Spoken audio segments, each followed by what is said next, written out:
So as I said, put your Q&A in the Q&A spot. We'll address them later. And in the meantime, James can take it away. Okay, thanks, Keely. Hi, everybody. Thanks for coming to this this talk. This is really exciting for me. It's the first time I've ever talked with you guys at Fullerton, even though you guys are not actually on campus right now. We're all at home, but it's really great that we can connect this way. I thought it would be really fun if I did some animation for you guys tonight, and I'll just kind of talk while I'm doing it.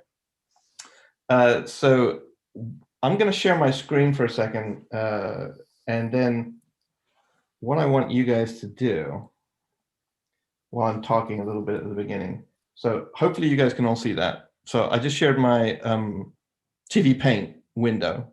Good. So I think you guys can all see that. And about an hour ago or so, I drew this squirrel. And that's what I'm going to animate tonight. But I have no idea what they're going to do. So I'm relying on you guys to tell me what I should have them do.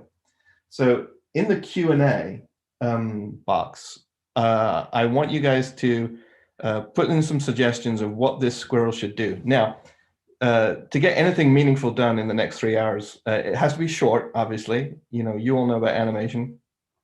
So something that can be accomplished over about like 3 or 4 seconds or something at the most. It doesn't have to be like super meaningful, like or subtle or anything weird like that. It would be good if it was just some sort of physical action. It can have a prop involved. Yeah, like or to have a nut fall onto their head. We could do, yeah, something like that, something that just shows the animation. Because the point of this really is it's not about like cool style or sort of really specifically about sort of storytelling, although that's kind of unavoidable. Whenever you animate something, you're always telling a story. But the point of it is to kind of show you approach and show you thought process about approaching a piece of animation. I felt like when I was learning to animate, it's something that I wished I could have more of, is just standing over somebody's shoulder while they did it, just to kind of see the different steps that they took. Because you can read all the books that you want, but until you kind of actually sit down and do it, or you see someone do it, it's a little bit different. So that's kind of what I'm going to try and do tonight, is just animate through something and talk while I'm doing it. It's going to be scribbly as all hell, probably, just because, it'll be my first pass through something, and my first pass through something is usually pretty scribbly and pretty rough. So it won't be like super finessed and anything gorgeous like that.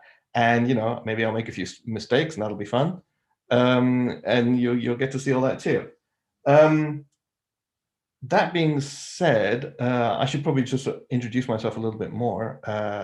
As Keely introduced me, I'm James Baxter. I've been animating for about 35 years almost, professionally, since 1987 was when I started, back on Roger Rabbit.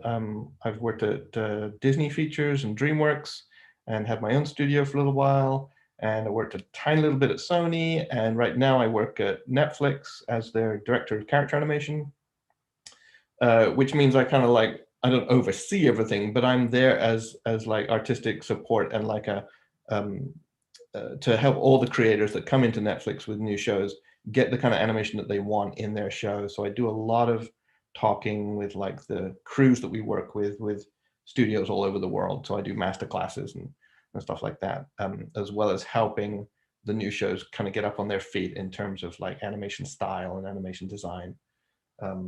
And stuff like that. So that's kind of what I do at Netflix right now, which is a lot of fun because there's a lot of crazy stuff going on. And then one of the other things I do is not just talking to animation crews out there, is talking to guys like you, talking to students, going to schools and talking to new animators and new artists.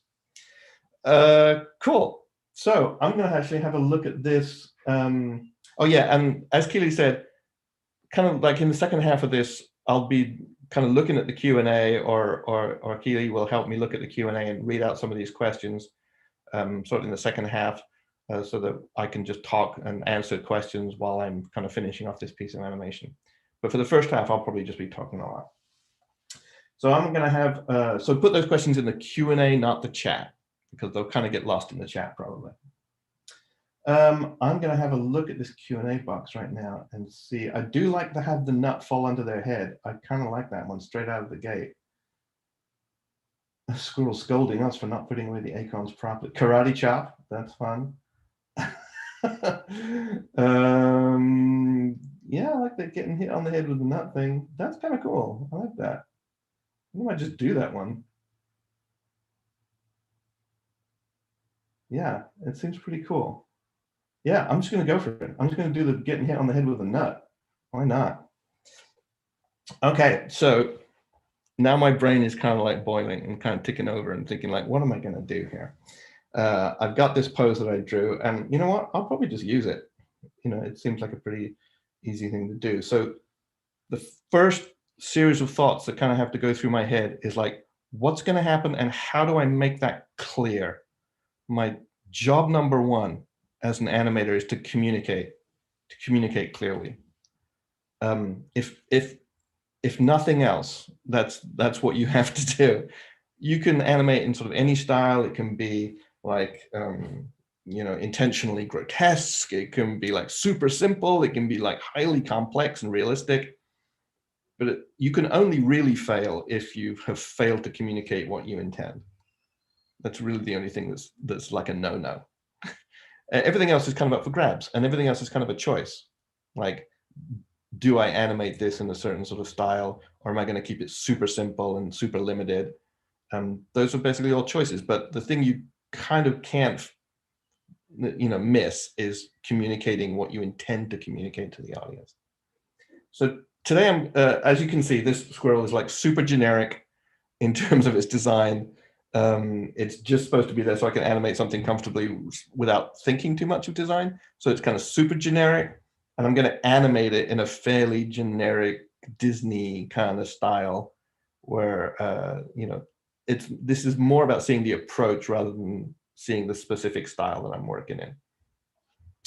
So to that end, I'm going to start by, and I'm working in TV Paint, by the way, and if any of you have worked in TV Paint, you'll know what I'm up to. But I'm going to turn on, let's see, I'm going to actually get rid of these boxes over here. Hello. Okay, so I'm going to turn on this. This is my light table so I can see what my previous drawings were, and hopefully you guys can all see this okay. So I'm going to start by actually doing kind of trying to figure out exactly what's going to happen. Now, a lot of times this might be sort of the thumbnail stage that you do. But I like sometimes to do like drawings which are not just that are kind of like thumbnails, but I'm actually planning out the drawings in actual animation space as I'm doing them. So what I'm going to do is I'm imagining just him kind of maybe jumping in for one step, comes to a halt, this acorn comes down, falls on his head, bounces over to here, and he's going to look at it. And then if we've got time, he might get super happy and grab it and run off. We'll see. Or he might get super mad and kick it. All right, we need a choice here. Directors, communal directors, my 200 and something directors out there. Tell me whether he should get happy, grab it and run off, or whether he should get like angry and kick it.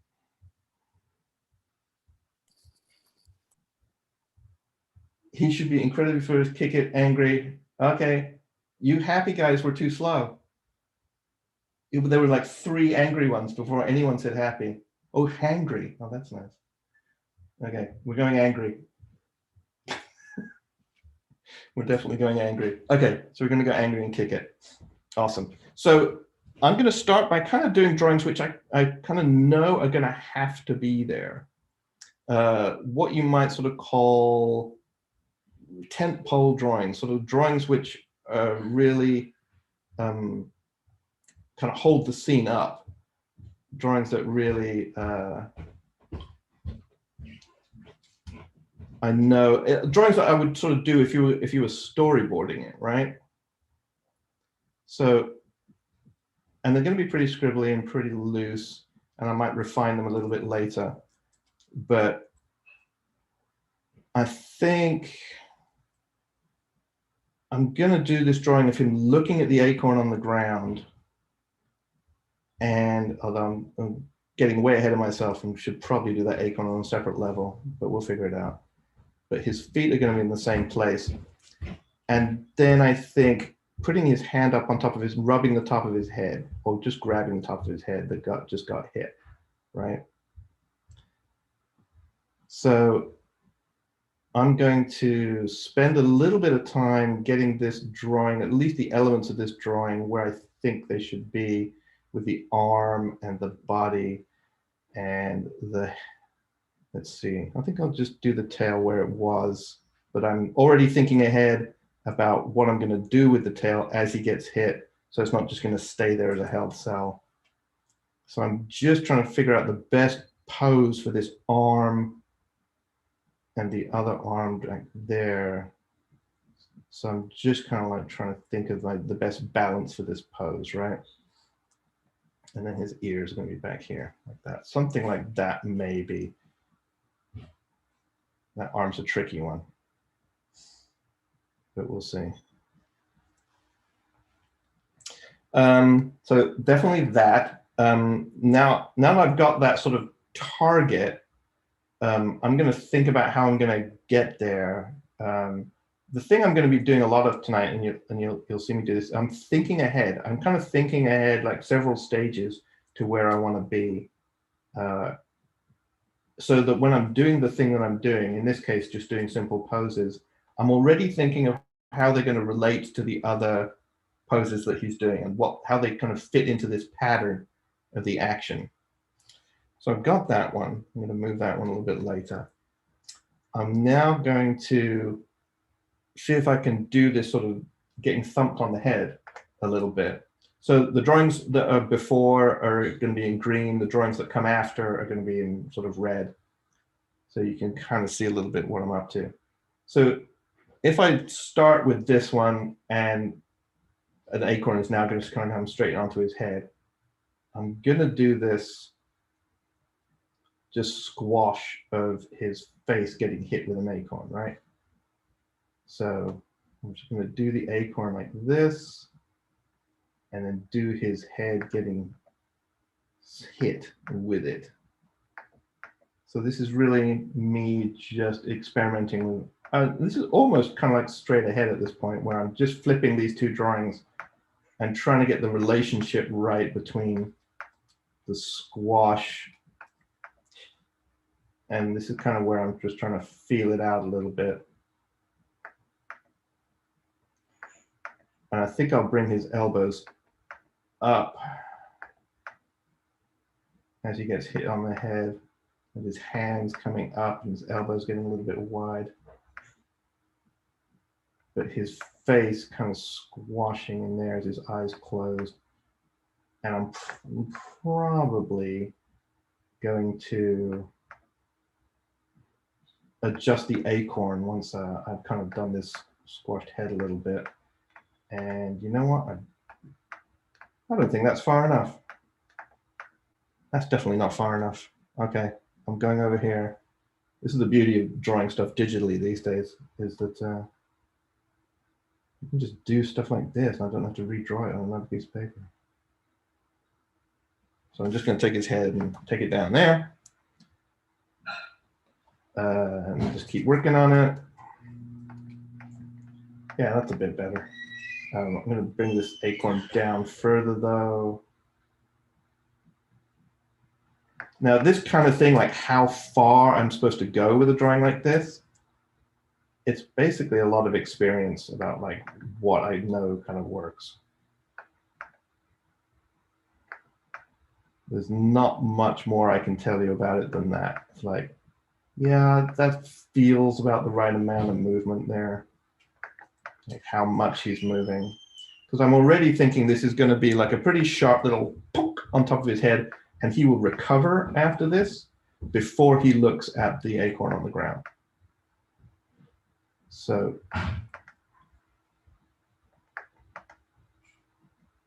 I'll probably squash his legs out a little bit. Let's just do it right now. Let's actually get there. I'm going to put a little bit of squash and stretch on the bottom half of his body, a little bit of squash. So his whole body is going to like get a little squished when this happens.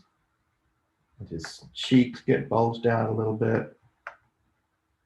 And his ears get flopped down. I guess it's kind of like a red squirrel that has like tufty ears. And his tail, and that's the tail, and any sort of bit of follow through that I do, any sort of thing that's loose or floppy, I'm kind of going to have to take my best guess at where it is. This is an interesting little part of the drawing where I've got his shoulder and his cheek kind of coming up and meeting each other. And how do I want to do that so I can feel the squish of one against the other? Often doing little bits of animation like this or doing it, this kind of physical stuff, is finding those parts that kind of show you the change of shape that's happening. So in this part, it's about the squishiness of his shoulder against his cheek and how I'm going to do that. So I could actually go to town a little bit more and have his cheek sort of overlap his shoulder, get his shoulder to go even higher maybe.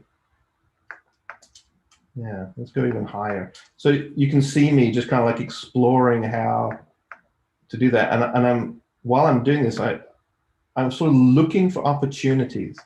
I'm looking for opportunities to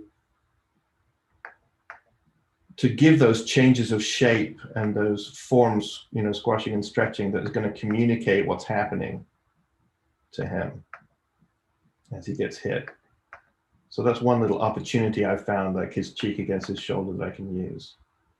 His tail, I think I might leave it for a second. I could take my best guess as to where it's probably going to be, but I want it to probably do like a little flick, little follow through flick when he gets hit. So my best guess would be to kind of like stick it out. Something like that.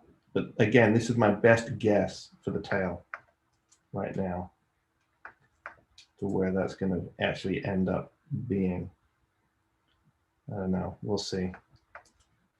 We'll see. I don't like it. I don't like that at all.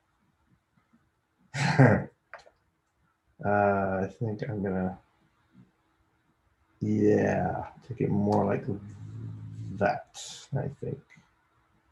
Yeah, that's better. Okay, so now I've got this like drawing up to here, and I've got my getting hit on the head.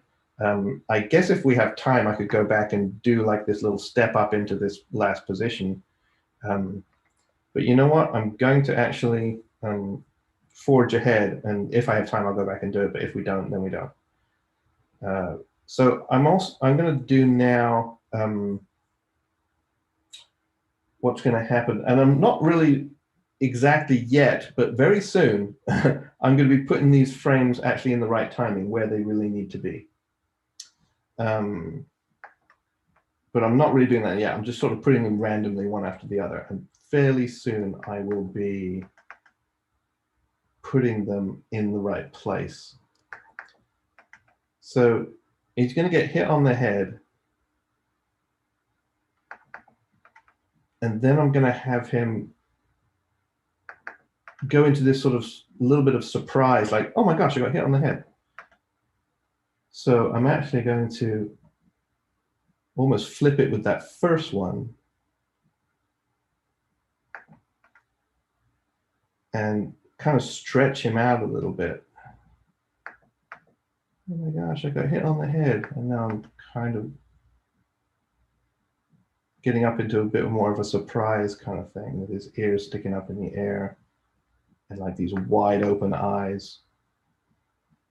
Now, depending on the kind of animation that you're doing, there could be moments in sort of here where you want to act stuff out, or you want to like try stuff. I am forging ahead very, very quickly in a way that I would say earlier in my career I would not have dared to do.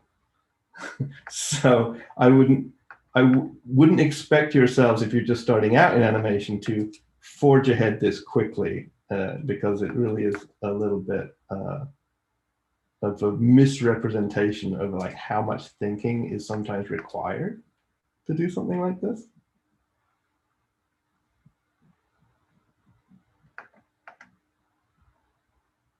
So let's see, boom, boom, and I'm gonna stretch his face out a little bit. So yeah, there's like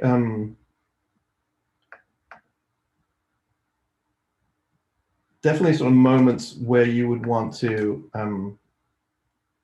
either do thumbnail drawings or act stuff out, possibly yourself, when trying to conceive of the action of a shot.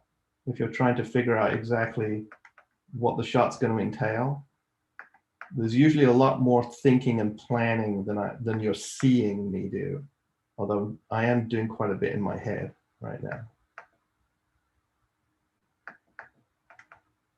So I'm actually just seeing if I can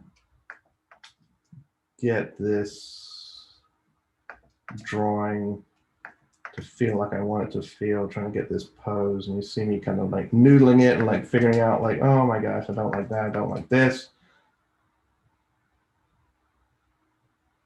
How about just like that would be better, maybe like that.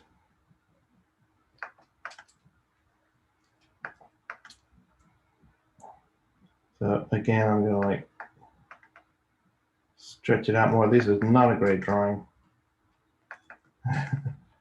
It's the sort of thing that I would like, oh yeah, I would go back to this and redraw it like 100 times before I was actually happy with it as a drawing, especially in the sort of tie down phase where I would like actually make it a really nice, appealing drawing. Right now it's a bit of a placeholder. Bit of like, oh yeah, well, this is kind of, I know what I feel like I want to do. The elements aren't quite at the right place, but you know.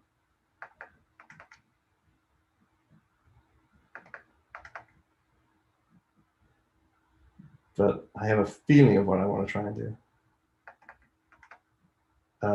Okay, so I'm gonna put his arms down, stretch him out a little bit. I wonder if I've gone far enough. Maybe not. I'm gonna take this again and actually shrink it a tiny bit and get it up there a little bit more, up to maybe about here.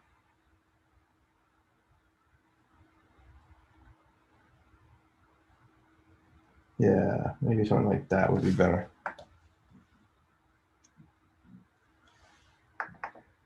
Squish, and you get up to this kind of swish. And then now I'm also thinking ahead a little bit like, oh, I'm looking for drawing opportunities, like ways to make this interesting graphically. Again, I'm going to take my best guess at the tail. I'm just going to like, I don't know, it'll be somewhere. Not exactly sure where.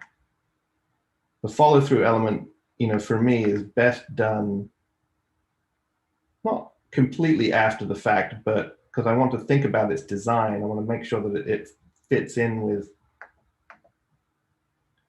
the design of the character, but I'm looking for opportunities to, like the straight of his back as it goes down into his hip, I'm looking for those opportunities to strengthen the drawing in some sort of gestural way, which means something, to kind of get this like, oh, he's like a pyramid here with a, you know, with a ball on top. You know, so I'm looking to lean into those kinds of ideas when I'm doing these drawings. But it's the action that comes first, and then I look for the opportunity to put those in if an opportunity sort of presents itself. Basically, is what I'm doing. Okay, so now I've got like 1, 2, 3, 4 poses. I'm going to work on this one a little bit more. I'm going to do him with an angry expression on right here.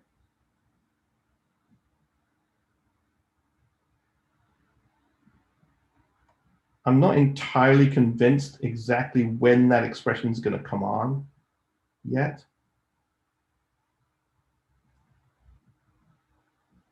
But I'm thinking about it. I'm doing it for now. It's a bit of a placeholder because I'm thinking ahead and feeling that I want to be able to have the audience see that change of expression happen. I don't want that change of expression to happen while they're moving a lot. I want you to see that thought occur to them. Let me actually shift that a little bit so it's actually, you know what, I'm going to do, I quite like the way that was drawn actually, so I'm going to put it back. But to make it a little bit more consistent with that first drawing, I'm just going to shift it back over here. Okay. Just trying to stay kind of consistent with the model. Yeah, and then this one I can really kind of like squash stuff down, get these down like that. Cool. So now it's a question of me kind of like moving between these things in an interesting manner. Oh, in a logical and interesting manner, really. So I'm kind of working pose to pose, as you've seen, like doing these major poses, constantly thinking while I'm doing them about what's going to go in between.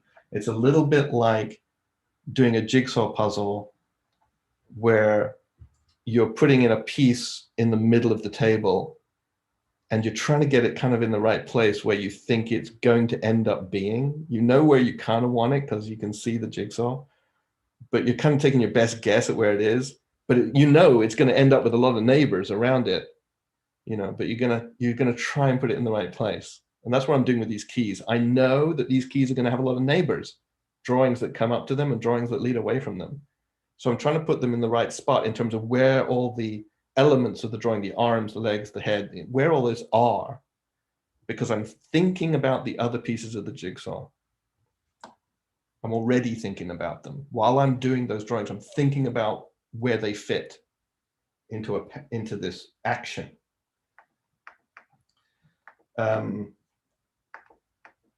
So doing that, I'm actually going to have this acorn come down and hit him on the head. I'm just going to kind of repeat his drawing in a cheaty way. You know, this is like something I would only do.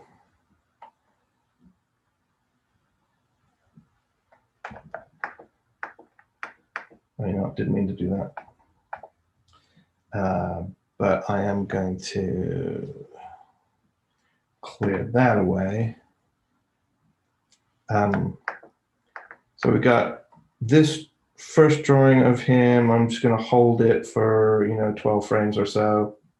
Then this acorn comes in, and then let's see, if I was doing this sort of on ones, I would expect that acorn to take about 3 frames or so to hit him on the head. So I'm actually going to do a drawing right now where the acorn is basically, oh yeah, sorry, I'm on the wrong tool. Okay, back to the pencil. Where the acorn is kind of making contact with his head, but nothing's really happened yet. Because nothing really happens until it hits him. So I'm going to actually have it here. And I think I'm going to do one drawing in between these two for it falling. But it'll be on ones, this little part. In other words, when I say on ones, it's going to be using every frame.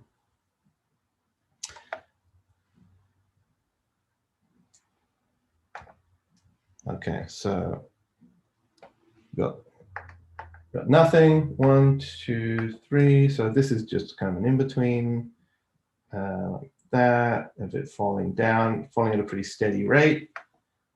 And then we want to get to here. So here I'm going to, again, pop straight to another frame, very next frame. This is falling like this. So I'm going to give this a little bit of a cushion, but not much. It's going to come down and whack him on the head.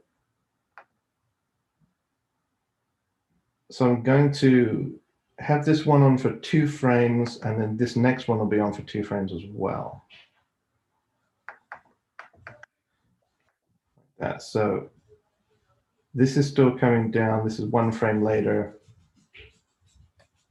So I'm favoring the bottom drawing here. So I'm going to basically pop him straight to, you know, an in-between where I'm favoring the bottom. And he'll just cushion in just ever so slightly at the bottom there. Eyes will already be closed, I think, at this point. Doom, doom, doom, smoosh. You know, I need to move that down a little bit. Get that about here, I think. So you can see me kind of like looking at the surrounding drawings and fitting these things into their proper place. Right now, this drawing is kind of doing itself. I'm not really doing this drawing. It's kind of doing it by like, oh, these things have to be where they are. So I'm just putting these lines where they kind of have to be. I'm going to change this up a little bit so that everything is not all happening or all changing direction at the same time to give it more of an organic flavor. So although for his head, I'm really favoring this down position, in other words, getting the spacing of it, favoring that down position. The arms, I'm going to actually have only just starting to come up. So his arms and his body really, the sort of impact hasn't sort of ricocheted all the way through him yet. So his body is actually favoring the initial key, the up position. So I'm actually drawing these hands very close to the other ones because I'm already thinking ahead about what I want to do with them next. I have a notion of what I want to do. Like that. And then again, the tail, I'm going to start it out really close to this initial one and have it kind of pop to that one on that frame like that. So we get to see kind of the impact there. And now we've got to get ourselves to this. I don't know what's going to happen with this acorn, and I kind of don't care yet. I just know it's going to bounce off his head and come back there. But what I want to do, I think, is have him, after this, recoil a little bit. So as I'm going through this, I'm thinking about the timing. I'm going to get these things out here. I'm going to recoil him for about maybe just 4 frames. And then he'll pop up into this sort of surprise thing, I think. Or maybe he'll just bend. Yeah, maybe 4 frames is good. So I'll go 4 frames later. I'm going to do a drawing where this acorn has bounced up. And where does it end up? Let's see, it ends up over here. So now this is bouncing ball territory where I need to actually, maybe I'll have it bounce and then come back a little bit. So I'm actually going to have it land a little further away than where it was. So I'm going to have it bounce up to here. So this is where I'm actually thinking about its parabola through the air, because it's now a projectile, it's now a bouncing ball. So I'm going to just draw it right there, I think. But I'm imagining where those others are. When I drew that, I'm thinking this.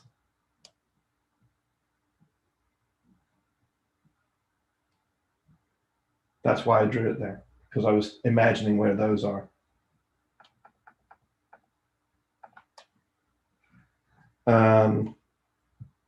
But his body, I'm actually going to just very slightly move, but kind of keep him in the same spot, almost. It's like a little bit of a ricochet, a little bit of a recoil in here. Just a little moment of like, oh my gosh, I just got hit on the head. but he hasn't really reacted to it yet. But I can get a little bit more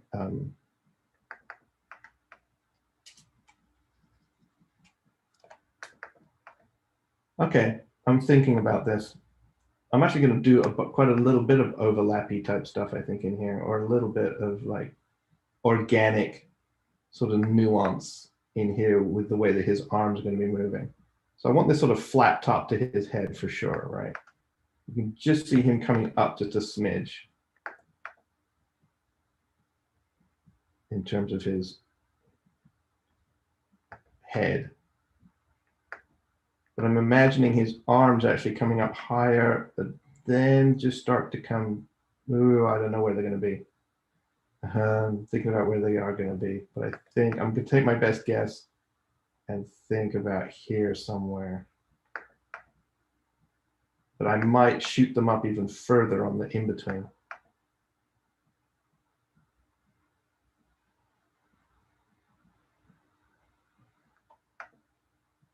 Yeah, I might do that. This is 4 frames later. This tail is probably going to be down here somewhere. I've no idea yet. I'm going to wait till I get that in-between in there before I do that tail. Okay. Okay, so let's actually do that one right now. We were thinking about the acorn being up right here somewhere, like the bouncing ball.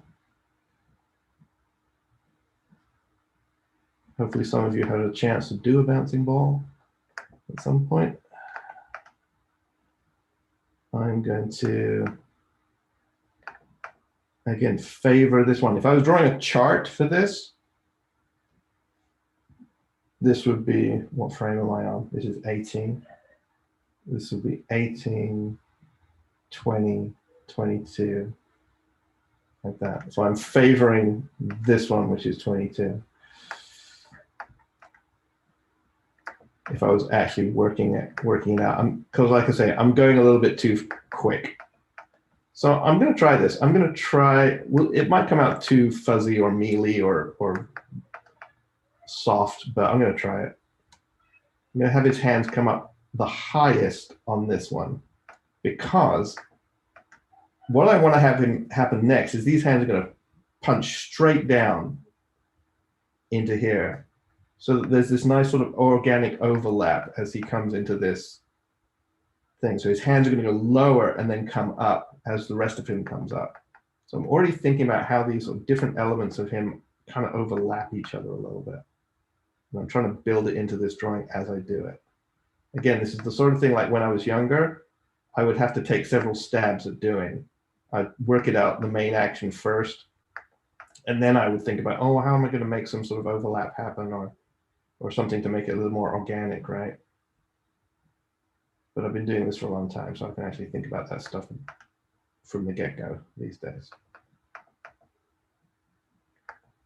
I guess what I'm saying is, like, don't be freaked out if it looks like I'm just making it up on the spot, which I am, but like, that's an experience thing right there. So I'm gonna actually do this tail. So this tail is kind of like straight ahead a little bit more now. So there, I'm going to follow this kind of acceleration I see in the top of the tail. So I can see it go a little bit of space, bigger space. So I would expect the top of it to be about here. So I'm just kind of following where it's going to. But the bottom end of it, I already want it to start flicking back. This is not a huge flick of the tail. It's not a massive sort of really big thing. I just want it to be a little bit of a flick. So the bottom edge of the tail is already kind of coming back like that. And then we're eventually working back up to, yeah, we actually don't know where we're going to be, do we? You know what? I think I'm going to take a guess at where this is. And all I'm going to do is keep it clear of the silhouette of his face. I'm just going to do that as a target for where I want to shoot to. Okay. kind of had to wait till I kind of started it before I could figure out where it's going to end up. Now what I want to do is kind of like start to follow this curve that's working its way through the tail. You see this curve right here that's starting at the bottom of the tail? I want to work it through to the end of the tail until it comes up to the top here, until it comes up to this tail, like that.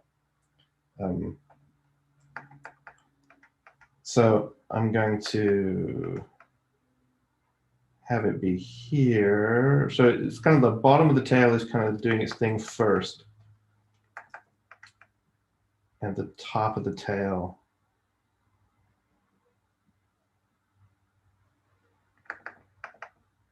follows through after. So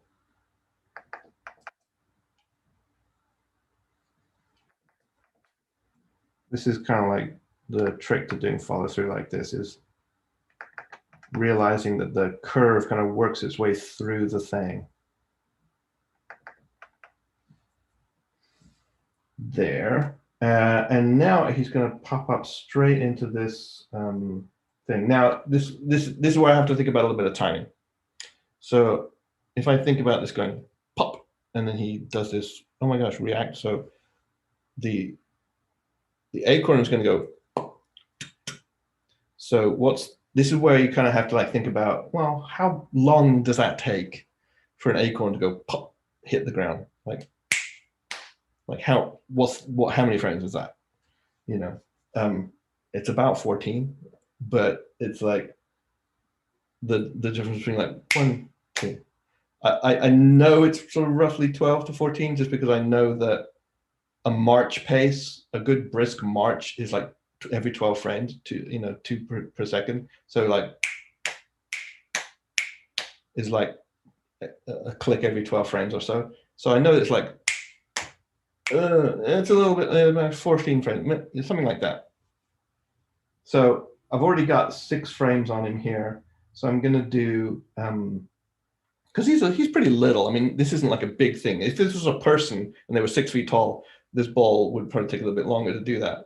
But it's tiny. So this is happening a little faster. So I know that, if I've got like 1 here, and this is on 2, so 2 frames there, 2 frames there, I know I'm going to have like that going there. So I'm trying to figure out exactly where I want to put this key drawing. When I was younger, I would like at this point be shooting like pencil tests and stuff and sort of playing with the timing. You'll notice tonight I'm being very reckless, and I'm never going to press play until we get to 10 o'clock, which is kind of scary and ridiculous, but it's also a good thing to try and do every now and then. I don't do it when I'm working in production. I actually like check my work as I'm doing it, but it can be a good exercise, even if it's a little scary. It's a little bit like throwing your training wheels away, where you go like, I'm just going to try animating something from start to finish and never press play until it's done, and then see what you thought was right, see what you thought was wrong, until you can get to a point where you can predict what it's going to look like before you press play. You're kind of animating a little bit more like trial and error, right? Which takes longer, and it's not as efficient, and you don't get to the point. The sooner you can kind of get into that phase where you can at least kind of take a guess of what you think it might look like before you press play, that's a huge leap to be able to take. And it takes a while. It takes you having to animate quite a few minutes of stuff before you get that feeling of like, yeah, I'm pretty confident how this is going to look before I press that button. But if you can get to that phase, it makes you a super efficient animator, because you're not animating by trial and error. So I'm going to actually right now think about where I want this drawing. I think I just want it around 12 frames, maybe even less. Boink. Yeah.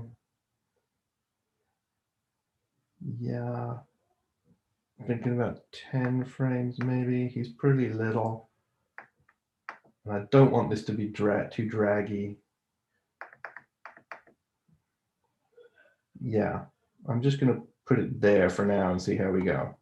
All right, now I'm just going to, that's my target. I'm working up to this target, and now I'm just going to work up to it.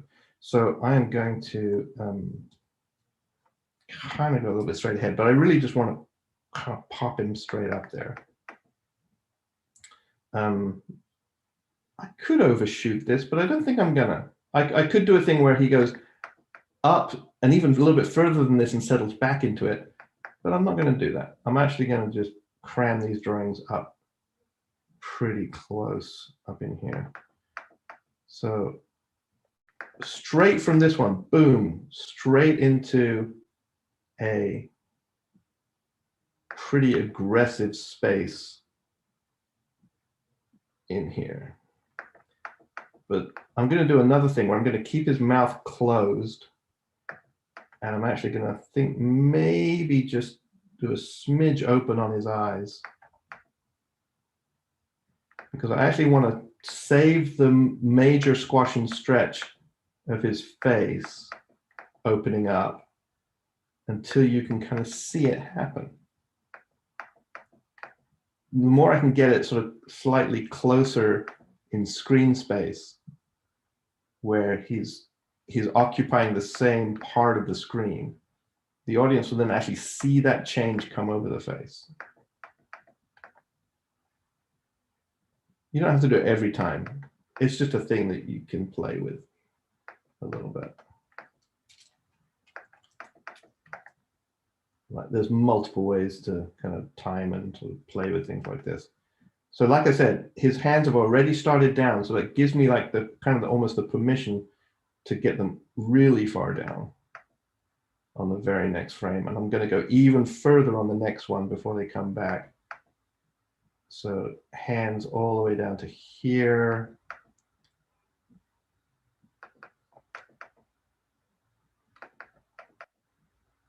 And then I'm really kind of working into this last drawing. So basically I'm thinking about slowing into this drawing. That's really what's happening here. But I'm trying to be fairly aggressive about it. Not too much. I'm going to just overshoot that curve a little bit. See this curve start to come in here? It has to work its way out to the end there. But every point on this tail has its own way of changing direction. So I'm very carefully putting that where it really should be to make this flow.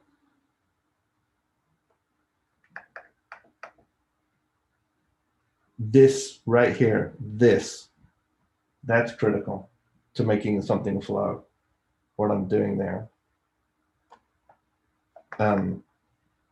Basically, if I draw it a little harder, like I'm looking at this spacing as it goes, it's traveling quite a lot. I can't just then have it go this way. It's got to kind of like arc around a little bit, that part of the curve. What did I do? Did I just, yeah, I just completely erased that drawing.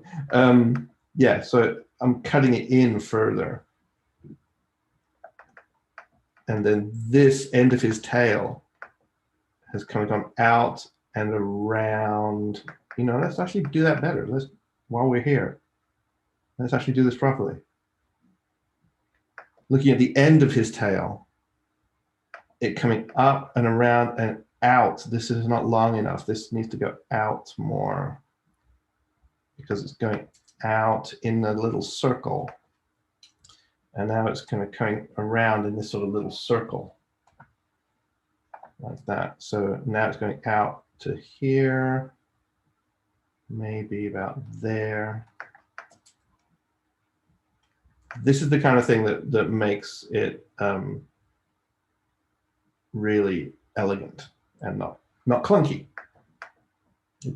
And although I'm doing this rough and scribbly, I am paying attention to that stuff even at this stage. And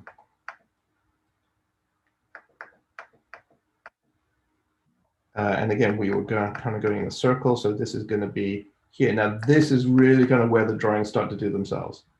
I'm literally kind of putting these curves where they should be because of the action. You know.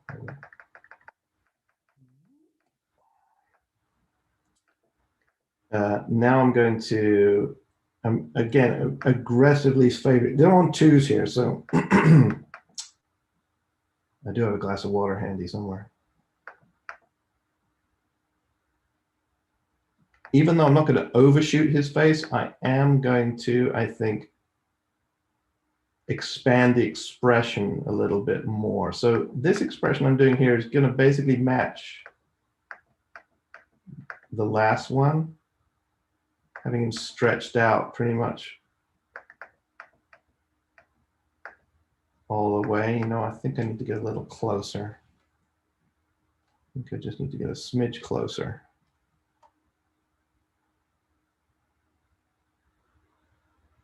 Yeah, something like that.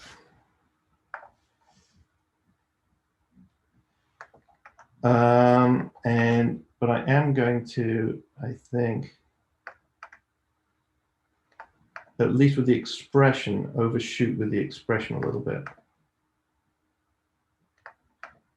In other words, I'm going to open up his eyes and his mouth and the stretch on his face a little bit more than it actually ends up being on the final key, on the thing I'm aiming at. So he will kind of, and like I said, I'm actually going to get these hands to go even lower, more stretched out on this one, like that, and then they're going to be recoiling into the final position. There. Heavy favor on the bottom of his body, roughing that in very quickly, just kind of like what I need for a rough test. Often I'll just kind of like rough something in like enough for a rough test, but I won't be like super, you know, clean about it. And again, I'm going to, at least on where his nose is and his skull, basically, I'm going to be super favoring this last one. But as far as like the expression on his face, I'm going to overshoot a little bit. So I'm actually going to crank his eyebrows even higher than they are, and the top of his eyes, just stretching out his eyeball even more, and the mouth even more than it is on the final one.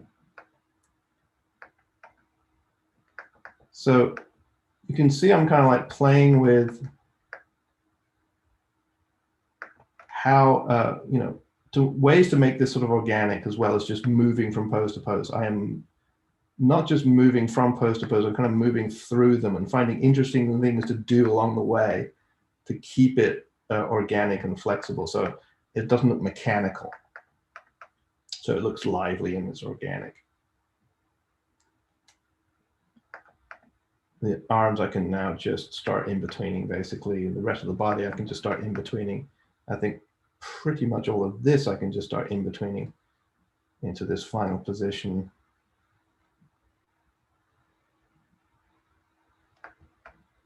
As we get there. And then sort of one more, I think. I think I might leave that for now and come back to it if I have time. I would like to, you know, craft one more drawing in there in between these two, but I'm not going to do it just now. So let's have a look at our acorn while this was happening. We need to get it down onto the ground, right? So we had there, and then I was, like I was thinking of before, going to sort of here as it starts to fall.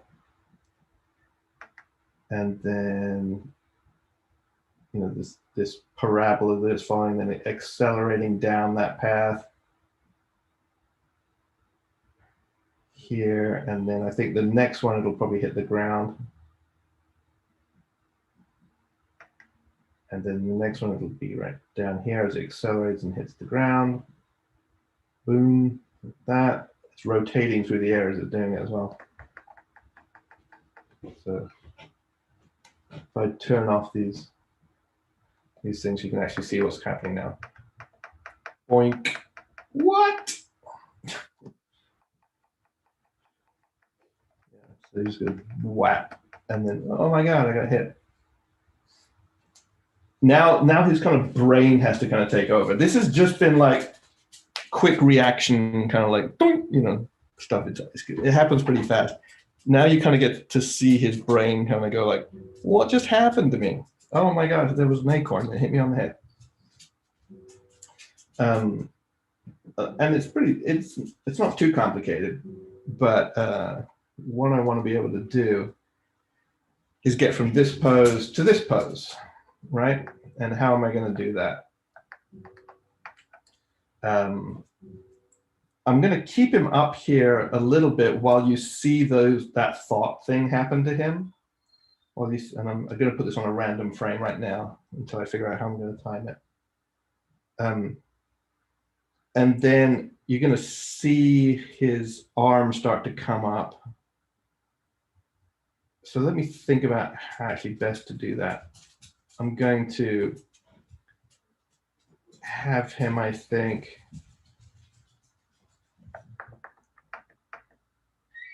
look at this thing that's on the ground, this acorn.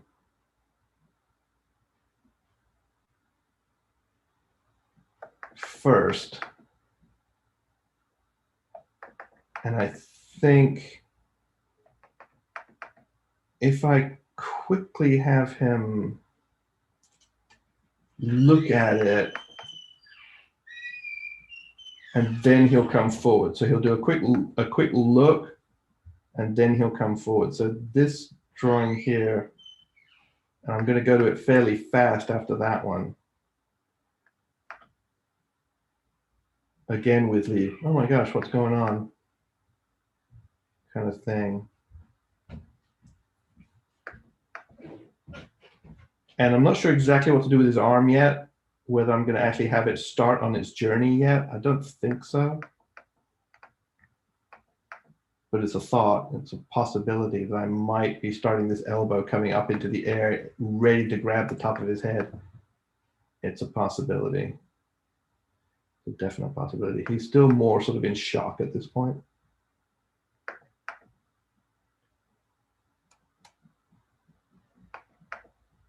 And he's still up here.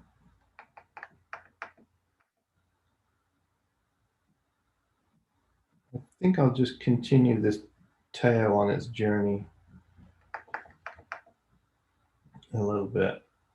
There's a definite possibility that I'm going to start this elbow up there, but I haven't figured it out yet. So I'm going to kind of leave it out a little bit right now until I figure that out.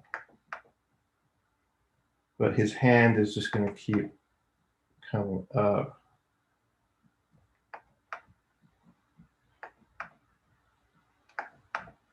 And I'm trying to turn his head and failing dismally.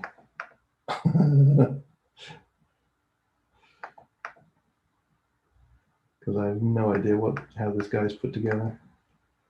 I'm going to erase that for a second. You know what I'm going to do? I got a good idea. I'm going to take this first drawing and I'm going to copy it over to here. So I can actually now flip this one with the first one. So I'm going to kind of actually get a sense of like the consistency of his design and see how out of whack I'm getting. And I'm getting pretty out of whack, so I'm going to redraw this and make it more consistent and fit in with what I was intending at the beginning of this thing. So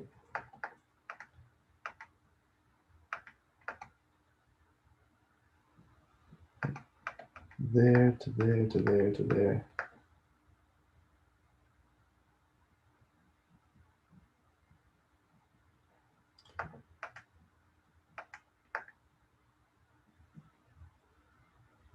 Something like a little bit more like that, maybe.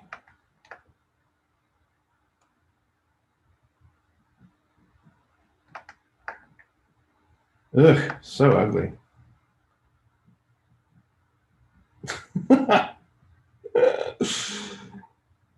This is why it's good for you to see someone like struggle with this kind of thing, right? Knowing that it doesn't all just come easy. Take some work.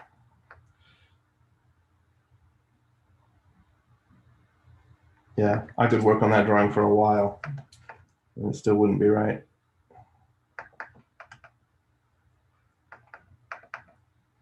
Okay, so the fun stuff is coming in a second here, I think. But really, I'm gonna, after this drawing's on for twos, I'm gonna have him, let's see, let's drag these out a little bit more. And then right away after this one, when he turns his head, it's going to be pretty quick. So there's almost going to be no real slow into it. It'll just be, I think I'll just go straight into it without any kind of real slowing. But I think I might close his eyes along the way. Do a little blink as he's changing his eye direction here.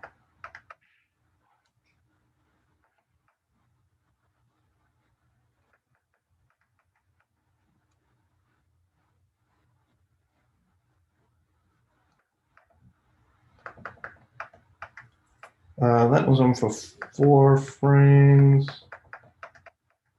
You know what? I apologize. I'm going to go right back into it and actually do this one right now. My brain can't handle it not being there. So I'm actually going to do this one really quick, really scribbly, just to get it in there. So can you guys still like see and hear everything I'm doing okay? Yeah, it's all good. You know, because I'm basically just sitting in my living room kind of like talking to nothing right now. And I just hope you guys are all there. Yep, all is well. Okay, good. Everyone is here and everyone is enjoying. Okay, good. Yay. Cool. And what time is it? It's 8:07. Hey, we're doing all right. We might actually get to some fun stuff here. And I was gonna like just favor that one in there. Quickly rough these in.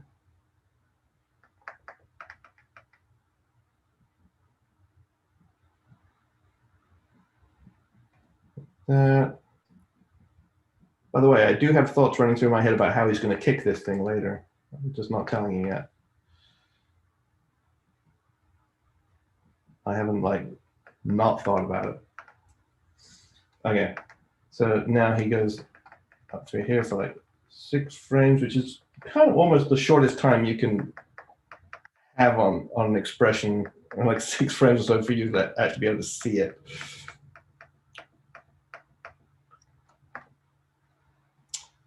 You know, I really, really hate this drawing. I hate it with a passion.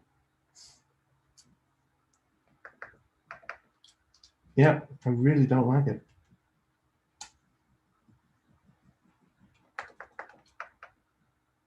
I'm actually going to clear that one away completely and do something more like that initial drawing, I think.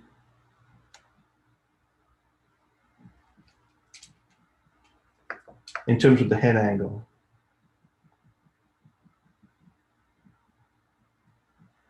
Getting both eyes in there.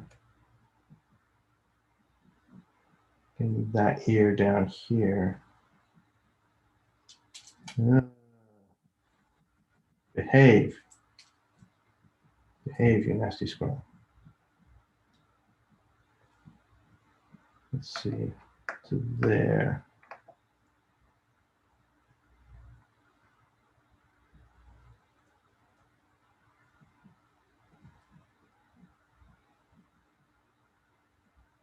Yeah, getting there, maybe.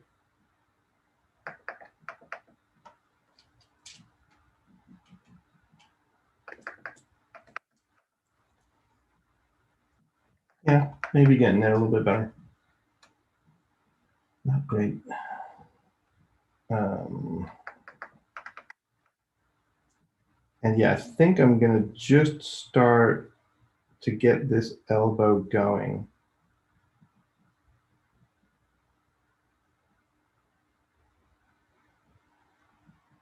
As far as him reaching up to the top of his head. But that'll come in a second. First, I'm going to do that thing I said where I was going to close his eyes and get over there. So here, here, here, here, here.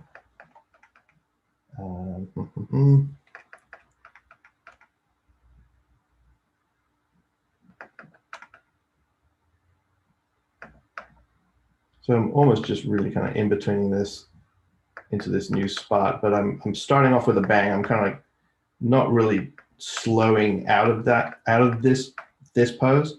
I'm going bang kind of straight into the head turn with no sort of slow in. I'm just kind of crashing straight into it.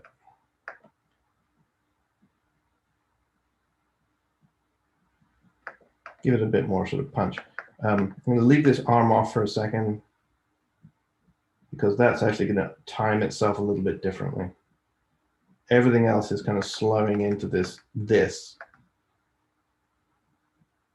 but that arm is not going to do that.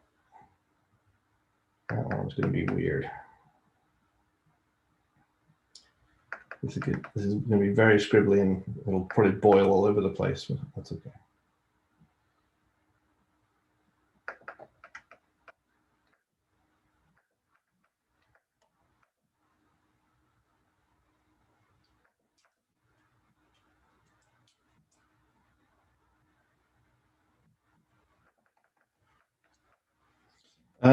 Okay, where were we? Here, here, here.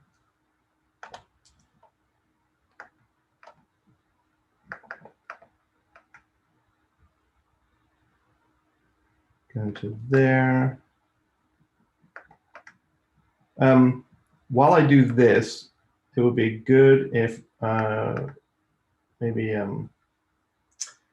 Keely, you could ask me one of the questions that's in the chat. Sure. So Ashley Sanchez asks, what age did you first enter the animation industry? I was 20, I believe. Yeah. I think I just turned 20. Yeah. 1987. Well, thank you. Marina Avalos also asks, hello, I wanted to preface by saying I'm a huge fan of your work, Mr. Baxter. That being said, I was wondering if you have ever struggled with the feeling of burnout with your work. Do you have any advice on how to overcome that feeling or what you do when you experience it? I mean, I've certainly felt like I've sort of gone through phases where I felt like I sort of wasn't learning anything or I was sort of feeling a bit stagnant. And mostly for me, it's about sort of like making sure I get like artistic input happening, that I'm not just expecting myself to be able to produce art out of nothing, so that I don't expect myself to be able to like just create something out of a void all the time. You can do that quite a bit, but eventually you kind of like run out of juice, you just run out of inspiration. So at times like that, I concentrate on my artistic input, whether it's like watching a movie or you know, doing the things that you like to do that inspire you artistically. You know, I like to watch ballet. You know, I find that really interesting to watch. I even like to watch like sports sometimes, just as a kinetic exercise, just because I like to watch people move around. I don't really care who wins. It's just more like, oh, I find that fascinating, and those sorts of things actually do kind of inspire me to want to, or do kind of make me feel more creative again. is getting input, whether it's just going out and being in the world for a while. But expecting yourself to be able to just constantly do output with no, input is it's expecting too much of yourself, really. Yeah, that's great advice. Alejandra Salazar asks, who did you animate in Who Framed Roger Rabbit? Oh, I started out doing like shots of like the weasels. I started, the first shots I ever gave to animate were like some shots of like those weasels. And the very first shots I did were like hands turning ignition keys and feet pressing on pedals, in the car or the, I think it was the big dip machine. Those were the first shots I ever animated professionally with those. And then after that, I got like a couple of weasel shots to do.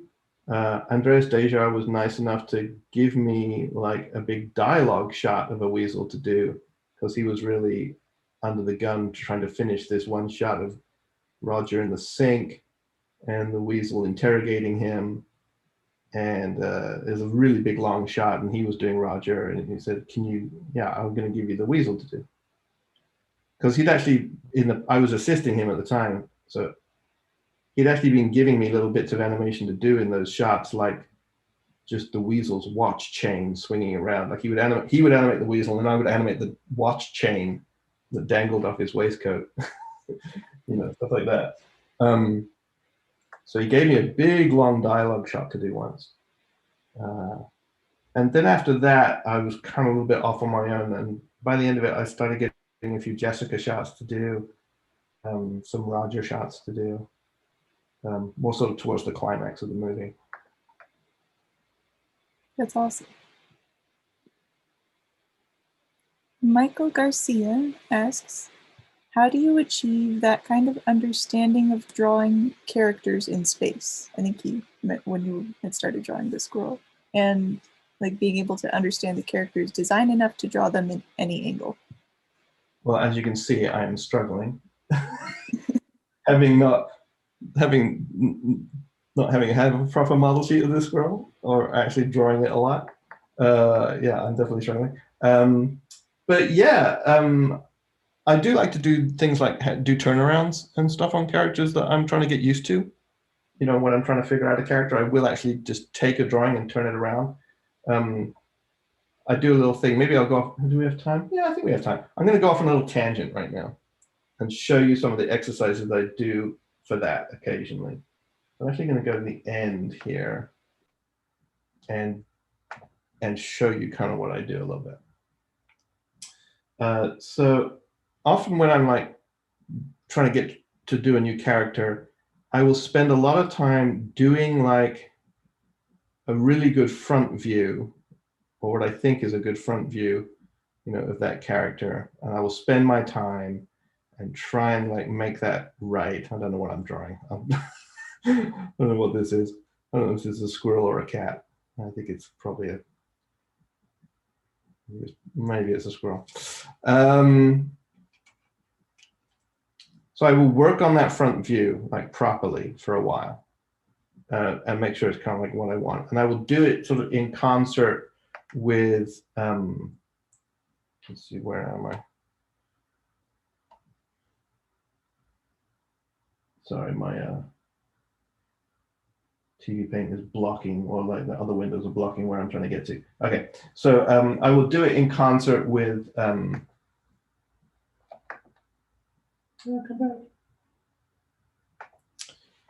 with doing a really good profile, right? So if I work on the front view, like this, and I'll have the mouth like that, and make sure that I've got the muzzle sort of in the right place, and that where the eyebrows are, where the ears are. I will do that sort of in concert with doing like what I think is a profile that really fits that. So I make sure that all these features kind of line up with each other, that they're actually dimensional. If you're animating in this sort of dimensional style, right?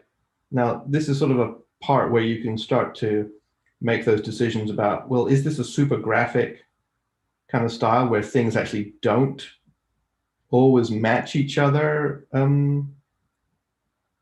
If they look from the front, there's like graphic cheats, or is it actually something you could sculpt if you wanted to, right? All depends on the style of the piece. But if you're doing something that you feel like you want to be able to sculpt, or it sort of exists as a three-dimensional thing, then I would actually work on this a little bit.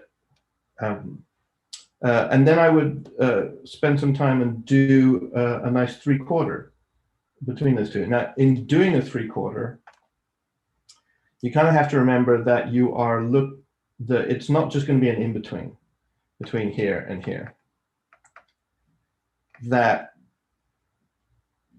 things like the nose, if this is three-quarters in space, the nose is actually going to be more pushed out to the edge than that. The eye is going to be almost in the middle, but not quite. And this is because, like, if you imagine looking down on it, if you're looking down on this squirrel from above and his nose is poking out the front, and then, or rather, I'll do it on the proper drawing.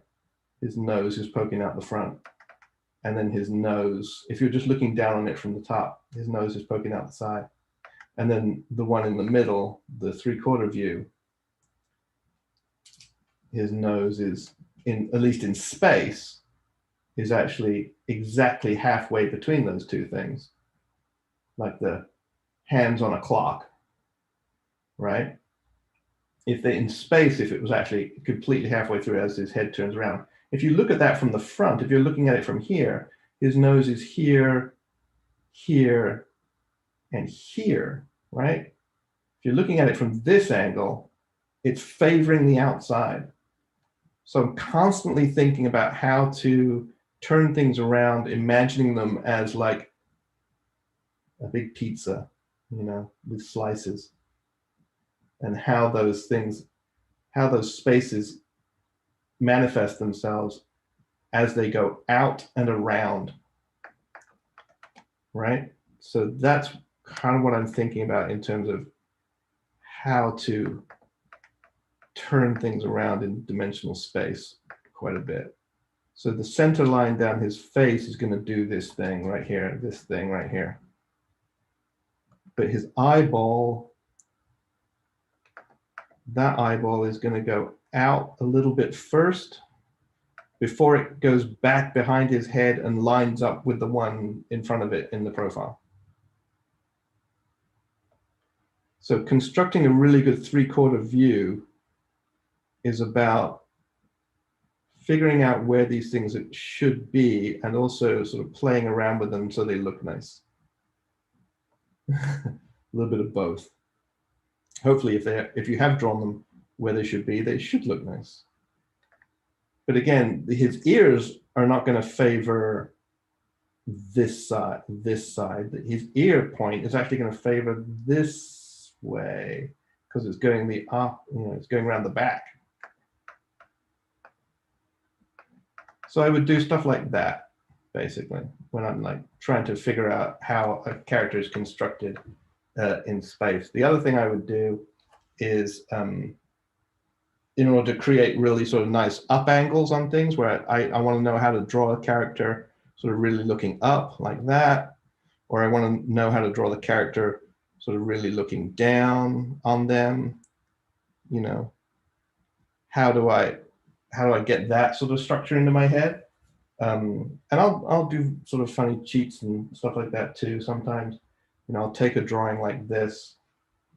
I will grab it. I will, let's see if I'm doing an up angle. I will actually take that profile and turn it like that.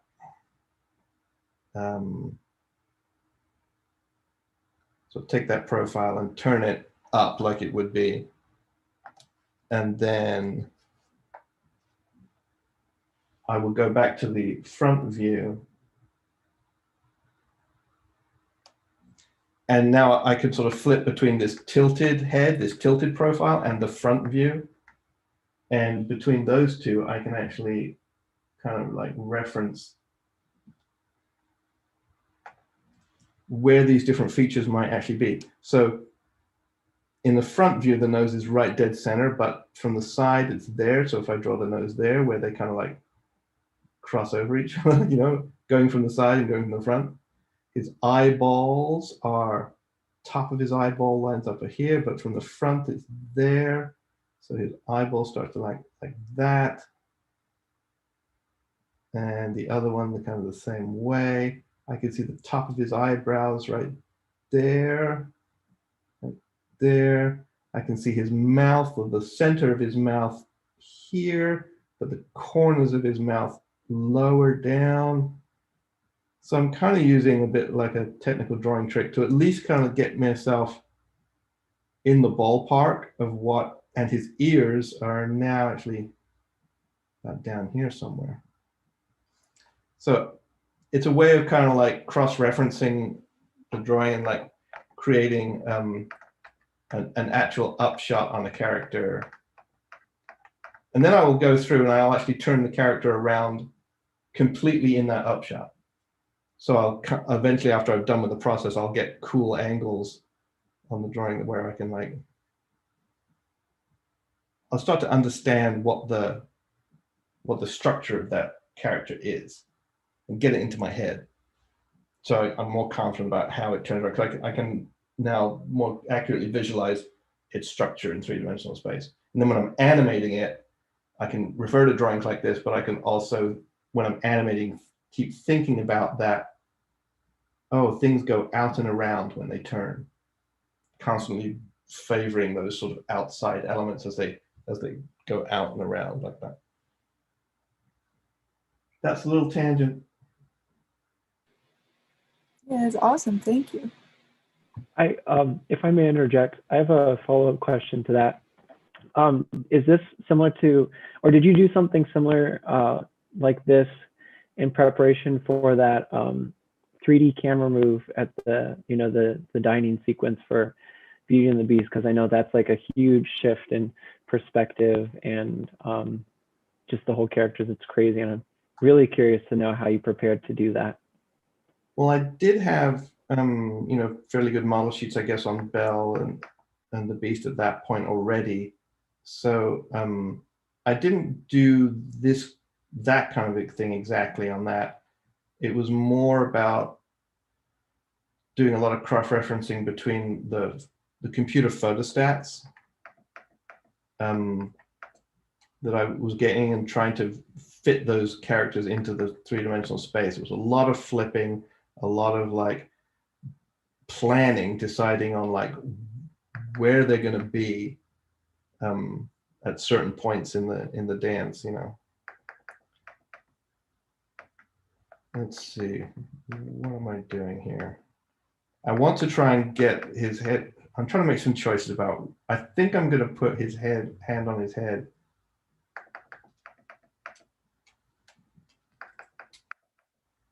And then kind of move into this thing, but I'm trying to figure out if I need to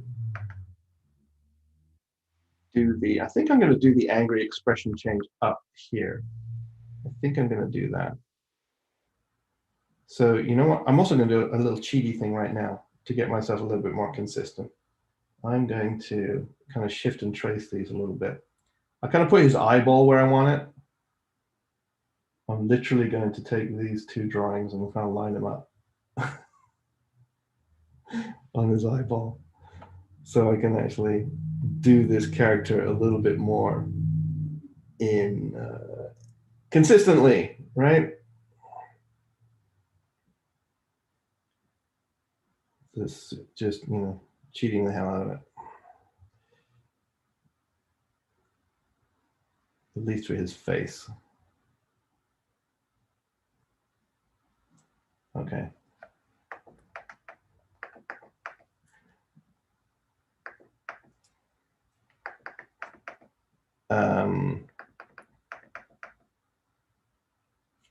But you know what? I'm going to change where that is.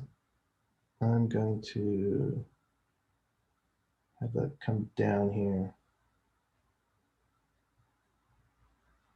I want to kind of have him kind of arc under as he's doing this right now. So I'm kind of having him come down and then forward, but as he's coming down, I think I already want that arm almost on top of his head. Let's see. We're gonna get, yeah, I'm gonna get fairly close to the elbow probably. Up in here, but we're gonna get his hand outstretched, fingers stretched wide. This is my best guess of where this arm is gonna be right now. Something like that. And I'm gonna get this sort of elbow high, sort of almost sort of in sympathy, I guess, with the other one.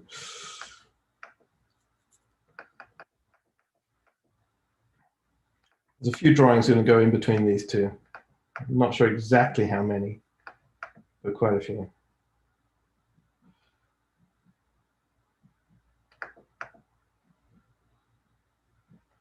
Let's see, I want to get to here, so I'm actually going to have his tail do another very gentle kind of wave as he does this transition.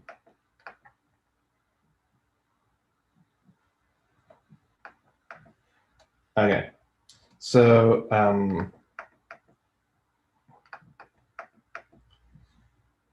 we've got, there's, whoa, what? Like that.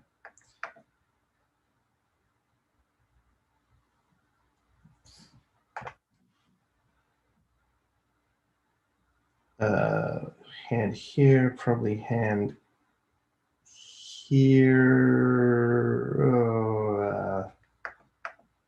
somewhere. How do I want to do this? Trying to get his hands to be in an interesting place. I kind of almost feel like I need to do this straight ahead on his arm to get this looking nice.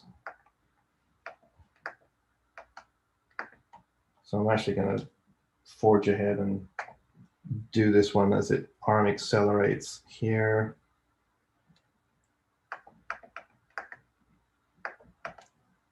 His head is still super in the same place. Okay, ask me another question. Okay, this one's actually related to what you're doing, like with the arm and with the tail, and it comes from Vivian. The question is, what the hell are you doing with the arm? Yeah, it is. Is there a reason you do the follow through and overlapping elements on the same layer and don't put things like the arms and tail on a different layer? No, there's no real reason. It's just that I guess having worked on paper for so many years, I'm used to not being able to split things up into separate layers very easily. So it's a habit more than anything. I think I find it sometimes easier to keep the character coherent and consistent and looking like it's not made out of separate pieces if I am animating them on a single sheet or a single layer. But like I said at the beginning, a lot of this kind of like stuff is only possible with a pretty high degree of practice and experience, so that I kind of have a pretty good idea of where things are going to be.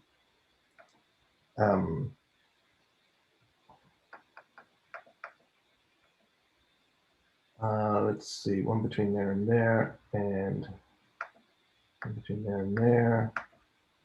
So yeah, so there's no real reason why I don't do that stuff on separate layers. But I'm able to think ahead quite a bit. Okay. Makes sense. And similarly, Michael Garcia asks, or in the same vein, I guess, do you prefer animating on pencil and paper, or is digital your new preference? I like them both, actually. I like the act of animating on paper because it gives me, it's more tactile. You can really sort of feel that touch of the paper against the pencil, or the pencil against the paper, rather. which I really like. I'm used to drawing digitally now, but you know, when I first started, it felt like, oh my gosh, I feel like I'm signing the back of a credit card, or like I'm drawing on slippery plastic. It doesn't have that sort of nice touch. And you can kind of like, you know, use little tricks or cover your screen with stuff or get the right felty nib on your, which I do, you know, on your stylus, but it's not quite the same. So I do like just the act of having something on paper just for a tactile perspective. And I also like having it be something that exists in the real world when I'm done. And when I'm done, I've got a nice stack of paper, which is really cool. You know, instead of like, you know, it just existing as sort of ones and zeros, right, out in sort of the ether somewhere. Yeah. I like that aspect to it too. The things I like about digital are just the freedom you get to like adjust things, as you see I've been doing. I don't have to like redraw entire drawings when I want to adjust, or I don't have to like spend a lot of time, you know, erasing, or, you know, that stuff is so much easier. Resizing, erasing, nudging things around, so much easier to do digitally. Yeah. Ashley Sanchez asks, where did you study? I studied at the West Surrey College of Art and Design, which is southwest of London, in the UK. This is right after, this was like my only real sort of college that I ever did. So I quit college after a year.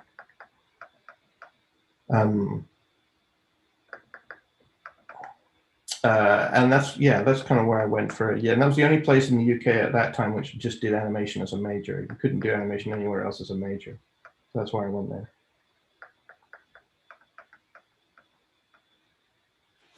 Anonymous asks, if you don't mind sharing with us, what was the most difficult scene that you had to animate?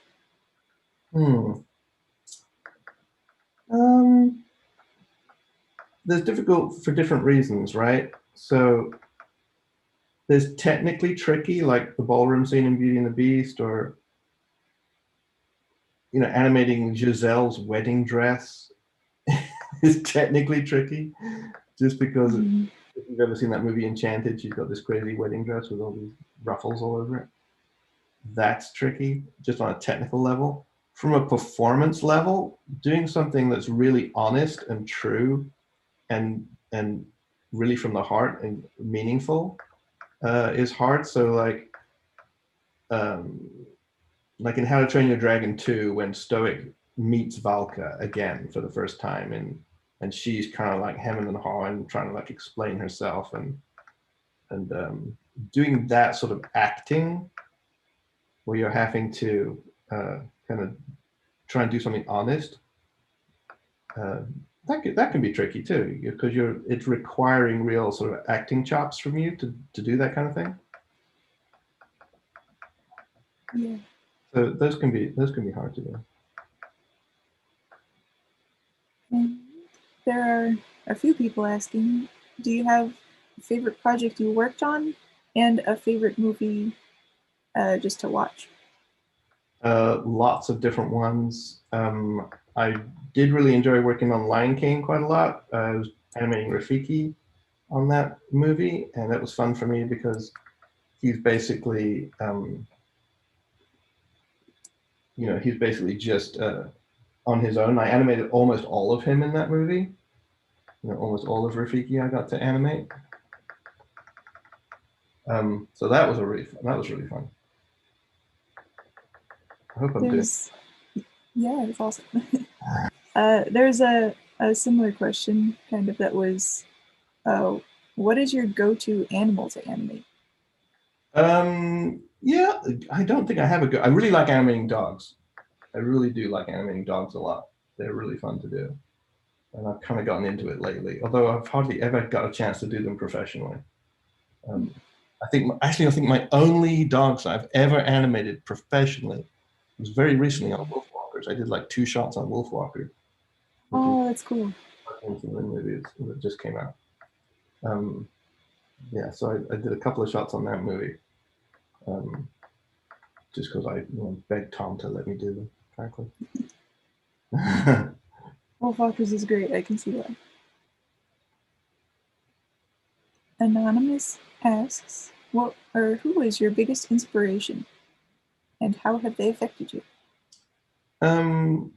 As an animator, I mean, I think I learned a lot from studying Milt Kahl's work. He's one of the Disney 9 old men. When I first got to Disney in the late 80s, oh, I'm missing an arm. Well, I'm missing 2 arms. Yeah, I spent a while down in sort of the what they called the morgue back then. It's now got the much nicer title of the Animation Research Library.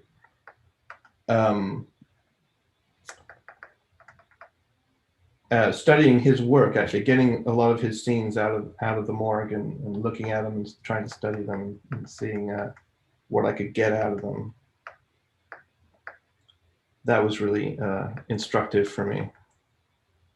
That's really cool. Mm-hmm. His draftsmanship was so good, but it wasn't just that. It was like I was really intrigued about how he structured shots, like how he made it look very simple, but they're actually very sophisticated.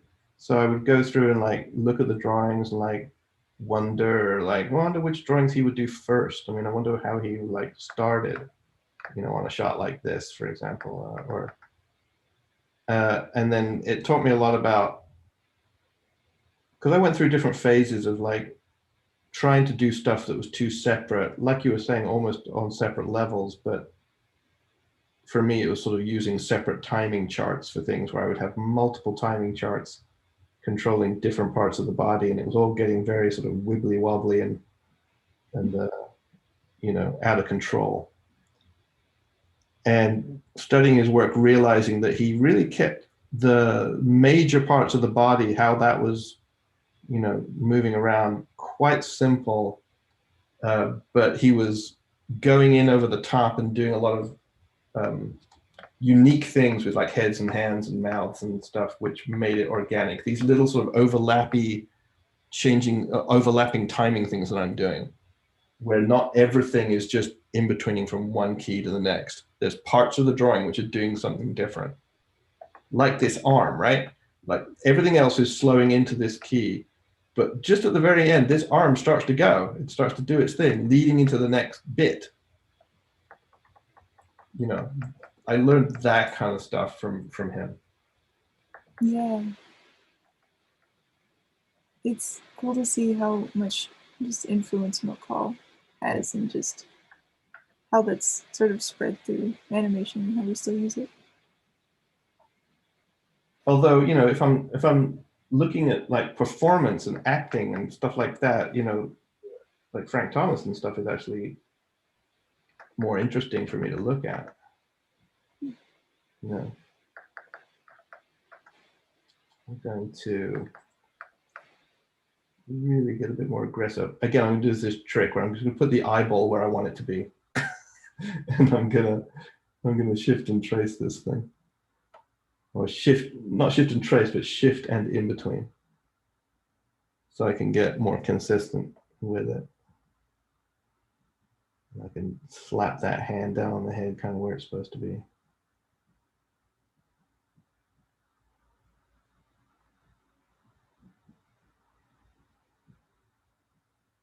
More questions? So there are many to get through. Samantha Camacho asks, out of the many things you have animated, does one animation reel or scene make you happy or proud that you did it? Let's see. I really do. I got a kick out of doing Spirit, actually, on that movie, on the horse movie. So I kind of went into that film, where are we at? 8:45. Cool. I went into that film like with the idea that I wanted to learn more about how to do quadrupeds for real, right? And I kind of used that film as an opportunity to kind of do that. So that was actually really fun for me to, you know, go through that. So I was quite proud of the work that actually everybody did on that movie. The whole crew was really rose to the occasion, I thought, and did some great work on that film. Yeah, it's beautiful stuff. Leslie Segundo asks, how did you end up going into animation, and what was it like going into the professional industry? Like I said, I quit school after a year to go work on Roger Rabbit. And I basically kind of took a chance because it was a very rare thing to happen in the UK at that time.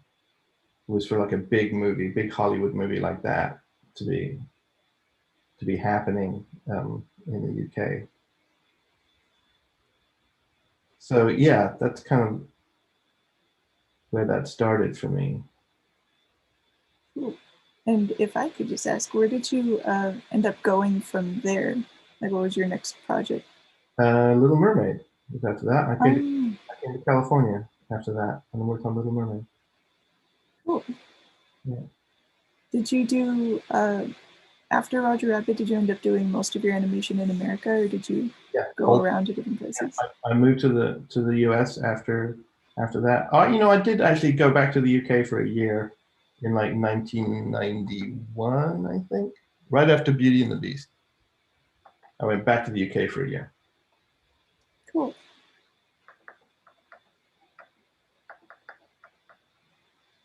I need to have this guy kick this thing. I'm going to start thinking about doing that pretty soon, or it's going to get too late.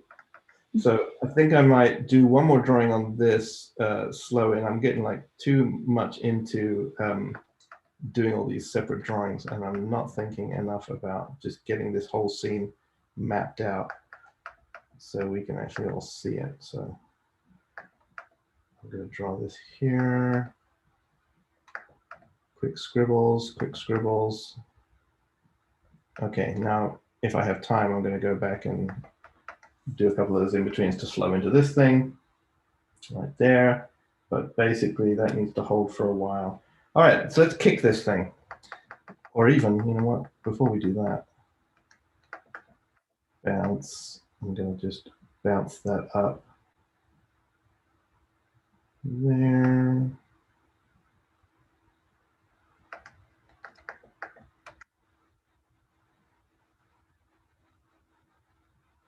So up there. Wonder where I'm heading. I hope I'm going in the right direction. Let's see if we can actually get far enough to see it on this. Nope, can't get far enough to see it. Yeah, I'm going to have to guess. Okay, so bounce up there and then down. Like there, you know, I really do need to know where this is going to end up. So that final one there, maybe I'll just quickly just copy that over here for a second so I can see it. I need to know where I'm heading.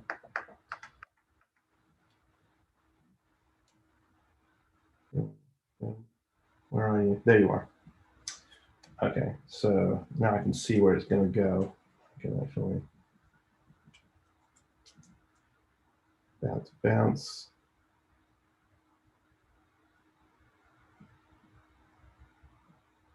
It'll come down like that. And then maybe bounce like one more time, just sort of up in the air, just like on that one point.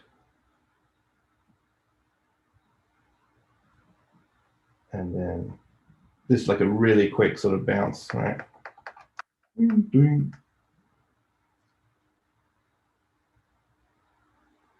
It's almost like just holding up there like that, and then gonna start falling back down.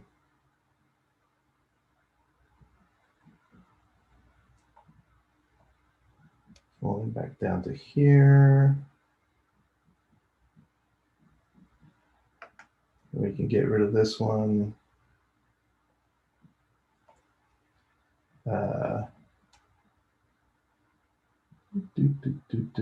Okay, yeah, ask me another question. Sure.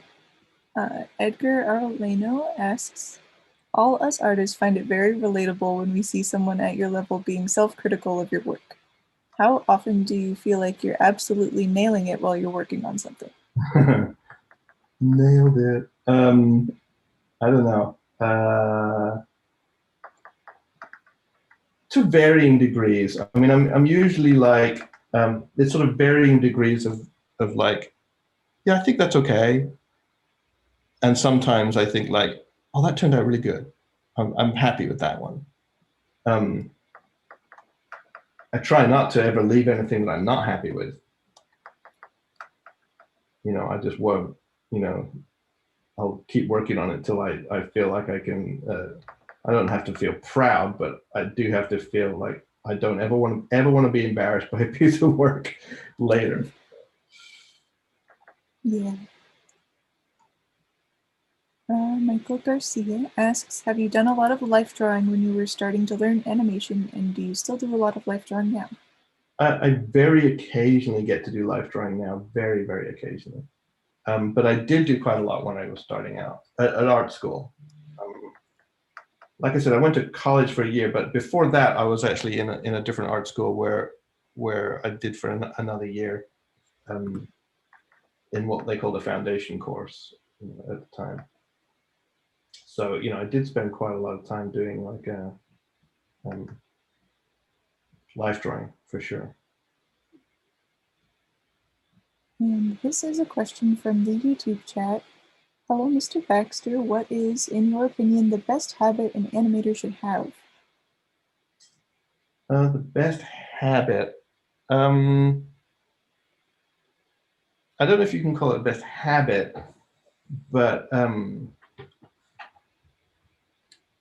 best thing you can concentrate on is like I said at the beginning, learning how to communicate clearly with drawings, like learning how to pose characters so that when the audience looks at them, they understand what's going on, so they understand the feelings that's going through this character's head. So you're working on attitude, you're working on you know, so things like the gestural drawings that you might get to do, where you're like doing these quick sketches of people and you're trying to find the pose that really means something, so it's not ambiguous when the audience is looking at your work. They can understand what it is that you're trying to say. That's the most important skill.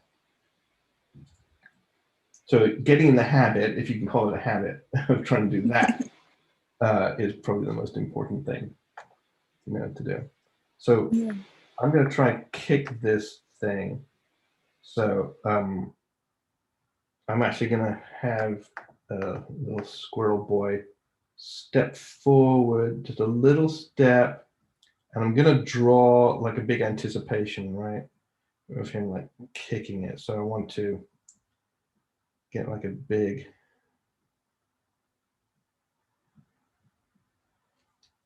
actually going to get a bit more aggressive than that. I'm going to actually get up on the toes, get him up higher, get this leg. This is where I can actually have a bit of fun and really kind of like, what's the best way to really kind of like get this up there. So I think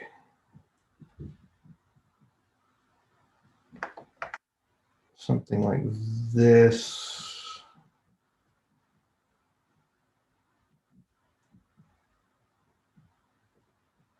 And this is going to be a hard one to get the tail to work. And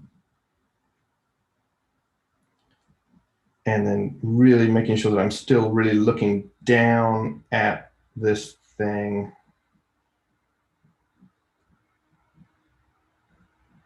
And working on the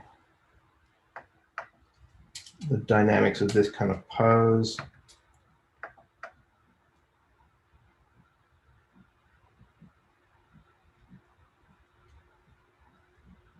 But really trying to make sure I'm still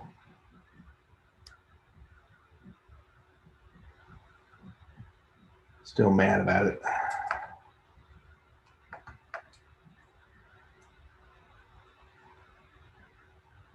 It's turning into a cat, but you know, whatever.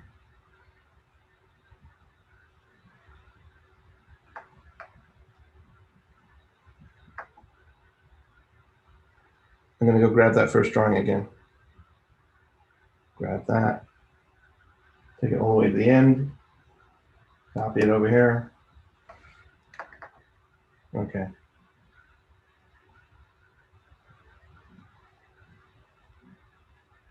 Okay, so now it's there. I can just kind of see that first one again. All right. That'll help me.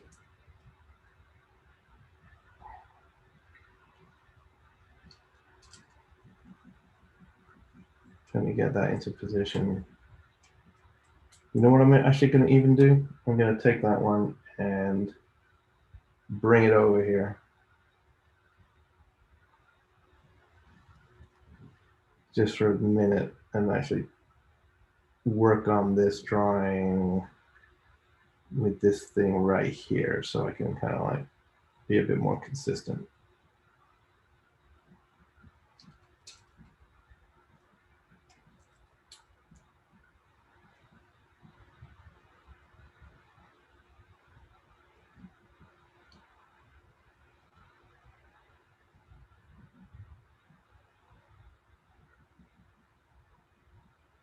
It's still going to look like a cat.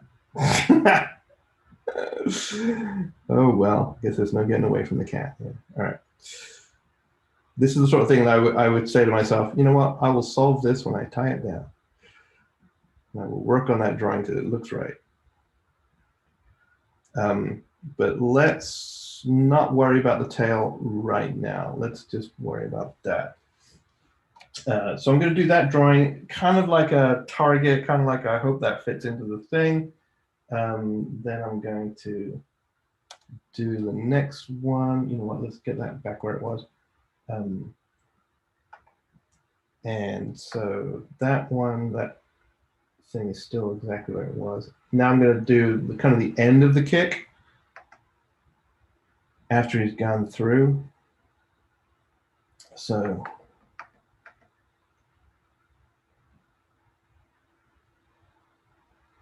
maybe put that foot down again.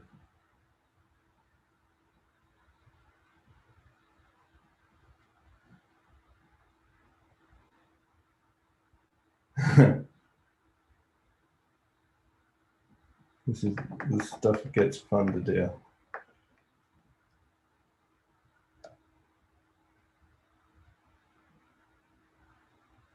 So right now he's got his kind of butt turned towards us. So I might actually turn his, I don't know, should I? Should I turn his, no. I think I probably should keep that foot turned that way. So let's keep his little feet turned that way. Okay, give me another question. Sure. This is from Cassandra Palomo on YouTube. And she says, I have seen your reel on YouTube that you've also animated in 3D for How to Train Your Dragon. When did you pick up 3D animation, and how was that transition for you as a 2D animator primarily? So I first started doing 3D or CG on Shrek 2. That was the first movie that I did that DreamWorks was working on, where I actually transitioned and did stuff in CG. It was not too hard to transition in terms of technically, just because I think because I'd had a lot of experience animating, I wasn't trying to learn how to animate at the same time as learning how to do the program. So it really was just a question of trying to learn how to do the program and just like knowing how to access the controls, you know, and that kind of thing, rather than actually learning how to animate, you know, at the same time. So I think that was probably an advantage. And I'm also the kind of animator that likes to plan things. even though you're watching me like totally wing this.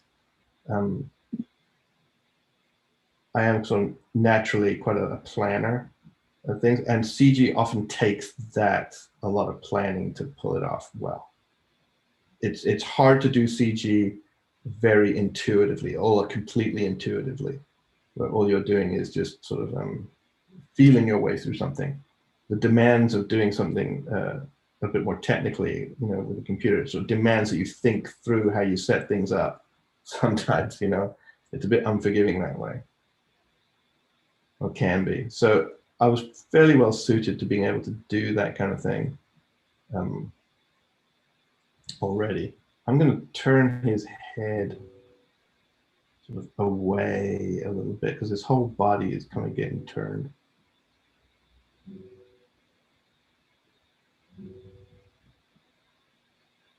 Away here. But yeah, Shrek 2 was where I first started doing CG. I like doing CG. I prefer doing hand-drawn. It's sort of my first love is doing hand-drawn. But there are things to be said about doing stuff in CG. You get to animate things in maybe a slightly different way than you wouldn't if you were doing them hand-drawn. Mostly the sort of layering and sort of detail and subtlety you can put into a piece of CG, where you have to approach things usually a little more directly, you know, with hand-drawn. Yeah, that's something that can change a little bit. I'm going to cheat this one again, just to save time. I'm going to put this right here, and I'm going to like that, and I'm literally going to use the same drawing and be a bit of a cheat, just to save some time. And I'm going to take that, and I'm going to erase this head and put a new head on it. Maybe I'll do this too. Maybe I'll just take his arms and stuff and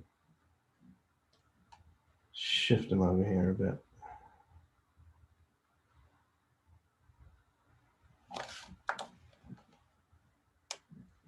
Frankensteining this pose together.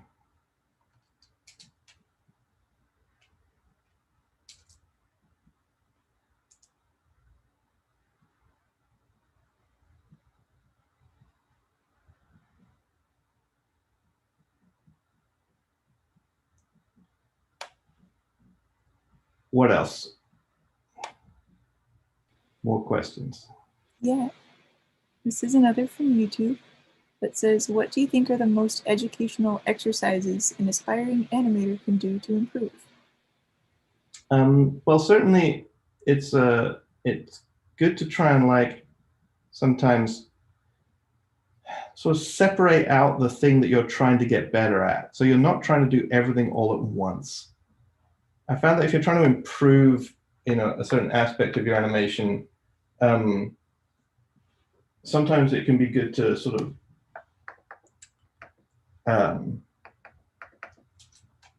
separate that certain skill out. So if you're trying to improve like your mechanics or something, you can just do it like with stickmen, right? Just doing walk cycles or falling over or running or throwing a ball with more like stickmen rather than actually doing fancy design work or things where you have to worry about hair. And if you're just concentrating on spacing and stuff like that, if you just want to concentrate on getting good expressions or communicating with attitudes, then you can actually spend your time doing more sort of animatics and storyboarding and stuff to really work on those things. So you're not worrying so much about the exact relationships between the drawings, but you're trying to make sure that you are communicating properly with your drawings.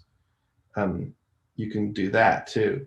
So I would sort of suggest like trying to separate out the skills a little bit so that they are not all having to be thought of at once. Because, you know, animation takes like thinking about lots of different things at the same time. And it could be a little bit like, oh my gosh, a little bit daunting, you know, trying to think of all these things at once.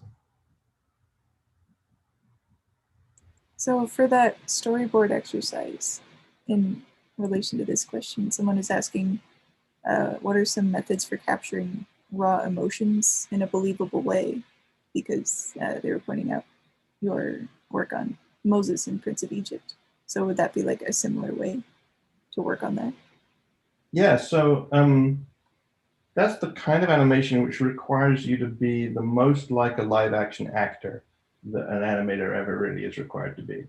Where you're trying to do something that's fairly, not super realistic, but it's pretty honest in its, in its portrayal, in its acting choices, right? So that's the kind of thing where you kind of have to dig deep and understand at least what it is that a real actor does, even if it's not something that you are doing with your own body. You're an animator, so you're actually you're not doing it with your own body the same way that an actor does.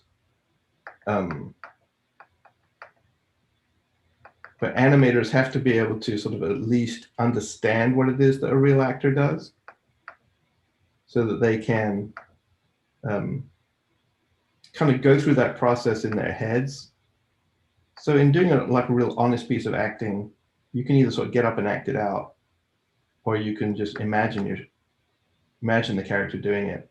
But the thing you have to be able to do is to do a little bit of what that real actor stuff is, which is get yourself emotionally in the right place to feel out what the character might do, and then let your body, or the body that's in your imagination, let it happen to them, rather than sort of planning exactly what you're going to do. Like, oh, the character's proud, so I'm going to stick their chest out, like what I'm doing right now. Basically, I'm animating in a rather symbolic, simple, well, simplistic, but very forthright, caricatured way, where it's like I'm just communicating these ideas almost through symbolic gestures, like the character's angry, so his brows come down and he mushes his face like that. Real life isn't quite like that. So to do a piece of acting which is, really realistic, you have to think about, or rather you have to get your mind into a place where you can let those emotions just happen to the character. As long as your mind is in the right spot, you can kind of like, get myself in the right spot, and then just kind of let it happen to you rather than concentrating on what you're going to do. So getting yourself into that right moment and letting the emotion happen to you, and seeing what happens to your body, or seeing what happens to the imaginary body in your head. And that way you can get to some more honest acting choices that you might be required to do in a moment like, Prince of Egypt or one of these things. Do you personally ever shoot like a reference video, or do you just imagine it? I occasionally do shoot reference, like that Valka thing I was telling you guys about, where she's with Stoic, and I did shoot myself doing that. It's rare. It's a pretty funny video because it's me holding a broom handle trying to be Valka. But it's rare, that I do that. I'm not against people doing it. I think it's a good idea to do, as long as you realize that your character, that live action actors are cast for their physicality as much as just their acting talent. Animators are not. You are not physically like the thing that you're animating. So that you have to be aware that any sort of physical things that you might do are going to be done through your body, and not necessarily, your character might do it slightly differently, because they're very different than you are physically. So if you get a reference of yourself, just be aware that, oh, this character might do this not like me exactly. And you can use the reference to get really good ideas, but to be aware that those ideas might need transposing into a different character's way of doing something. The way that they hold their elbows, or the way that they stand, or the way that they hold their bodies might be different than you are. In fact, they probably will be different than you are. Yeah, that makes sense. So you kind of need to be able to do that little bit of transposing, going through that stuff. Mm-hmm. This question from Marina asks, what advice would you give your younger self if you had the chance? Don't get so frustrated if the movie isn't good. Working on. Learn how to find a happy place in the even if the movie that you happen to be on at the moment is not that great. Learn how to find that what you can control out of your work, and do that part of it. If you get stuck on something which is like, oh, this is not that good, is it? And you don't have any control to like change it. It's not your project. You're working on it for someone else. Learning how to like be okay with that and to find out what you can do well on it and do that part really, really well. You know what I mean? It's like trying to go like, yeah, you know what? I can't change the story. I'm not the writer that, I can't do that. But God damn it, I'm going to animate the hell out of this thing. Yeah. Or do my part, the best I can do it. So, Anonymous asks, do you have any tips for aspiring animators in today's industry when most things are outsourced? Yeah, so I would definitely make yourself versatile in terms of what techniques you can animate in, as far as being able to jump in and do some CG if you need to, or obviously if your passion is like stop motion and that's all you ever want to do, that's completely valid. But if that's what you want to do, you need to start making connections with the folks up in Oregon, which is where all stop motion seems to happen. Other than that, making yourself really versatile, but also being willing to travel. If you really want to animate and the options are limited in the US, and then it's not like there's no animation that goes on here. There's a lot of animation that goes on in the US. A lot of it is visual effects oriented or CG. But there is occasionally some hand-drawn stuff. I mean, Titmouse Animation does hand-drawn in the US. I mean, it happens if that's all you want to do. But also be willing to go, you know what, I'm going to go to Canada because that's where I can actually get to do what I want to do. That's what I did. And I came to the US from the UK, to do what I wanted to do. Mm-hmm. So similarly, Anonymous asks, what are some ways aspiring animators can make their portfolios stand out in the industry? I think just make sure that whatever you're doing, you're always telling a story. So that if you're doing a portfolio of character design, try and make sure that those characters are in positions or in poses which are, I mean, not telling like a big, long, complicated story, but I mean they are telling a story in the way that they are perhaps, posed with an object or whatever it is. There's a situation going on. You can see why they're striking the attitude that they're striking. It's so much more fun to see a character that's not just shaped in a fun way, not just shaped interesting shapes, but they are they have an attitude towards something else. They have an attitude towards something in the world. And you are drawing characters in situations. In other words, you're constantly telling little stories with your drawings. That's always something that's really good to try and do, I think. Cool. So one of our officers, Angie, asks, I love the work you did for Klaus. Who did you animate specifically in the movie, and how was it to work with Sergio Pablos? Sergio was great. I'd never worked with him as a director before. I'd worked with him on projects as another animator, at Disney. But yeah, Sergio was awesome to work with. Let's see. I don't want to become lost on this drawing. 1 second. It's going to get to me 1 second. I've got that one.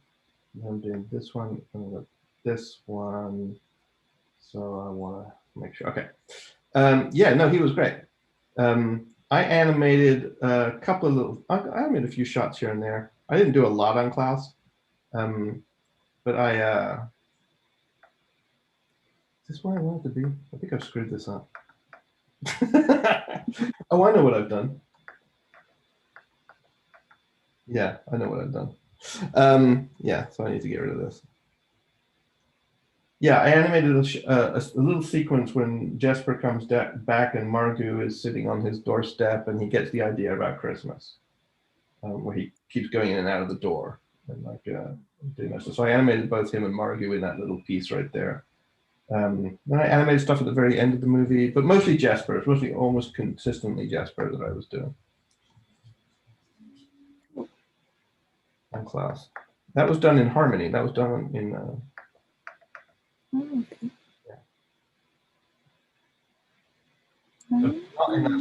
Not in that sort of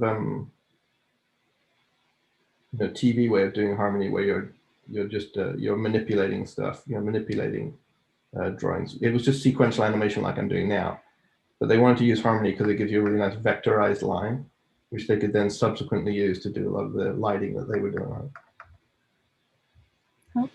Was all of the process done in Harmony, like from sketch to final? All the animation and cleanup, yes, was done in Harmony. Okay. And it was inked and painted in Harmony, but then the fancy lighting stuff that they did on it was proprietary software that they developed themselves. Okay. Anonymous also asks, what is your drawing routine like for either professional or personal work? I don't have one. Yeah, I don't have a routine at all. I feel like I'm just constantly winging it, frankly. Yeah, that's a hard question to answer because I feel like I'm not sure I have anything that I could describe as a routine. Mm-hmm. One thing, I was always bad at keeping a sketchbook. I could never, at art school and something, it was always a chore for me to try and keep a sketchbook. Mm. Also something I came to naturally.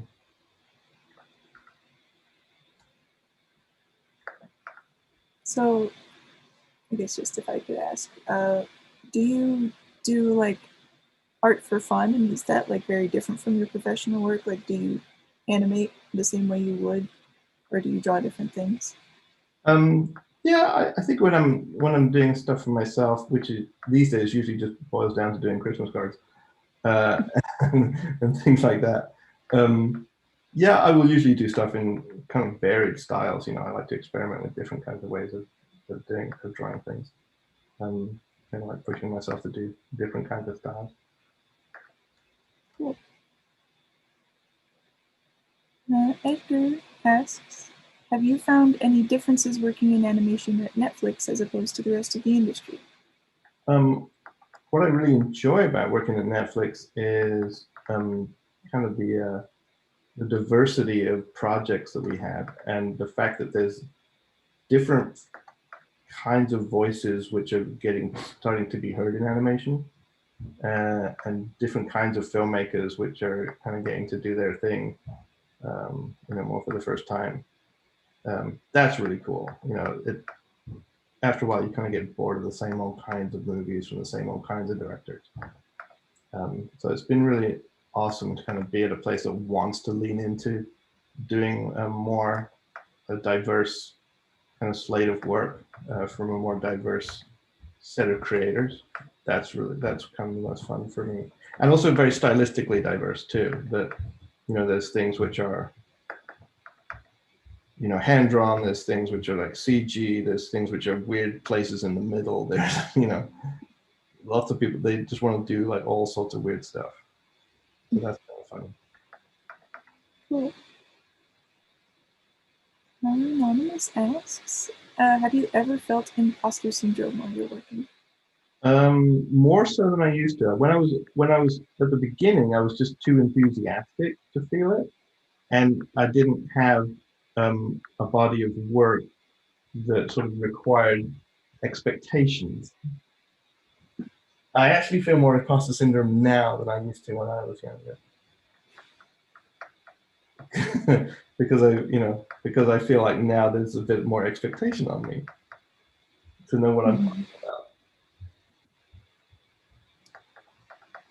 If that makes any kind of sense at all. Yeah. Could I ask a question? I'm curious to know like what your typical day-to-day looks like at Netflix, if you can expand a little bit more on your role there. I'm in sort of an artistic support role, so I get to support all the projects that come into the studio, right? So when a project does come to the studio, the creator will come into the studio and start working on it. So I will go meet with them, and we have about 30 or so projects at any one time in the coming through the studio right now. It's crazy busy.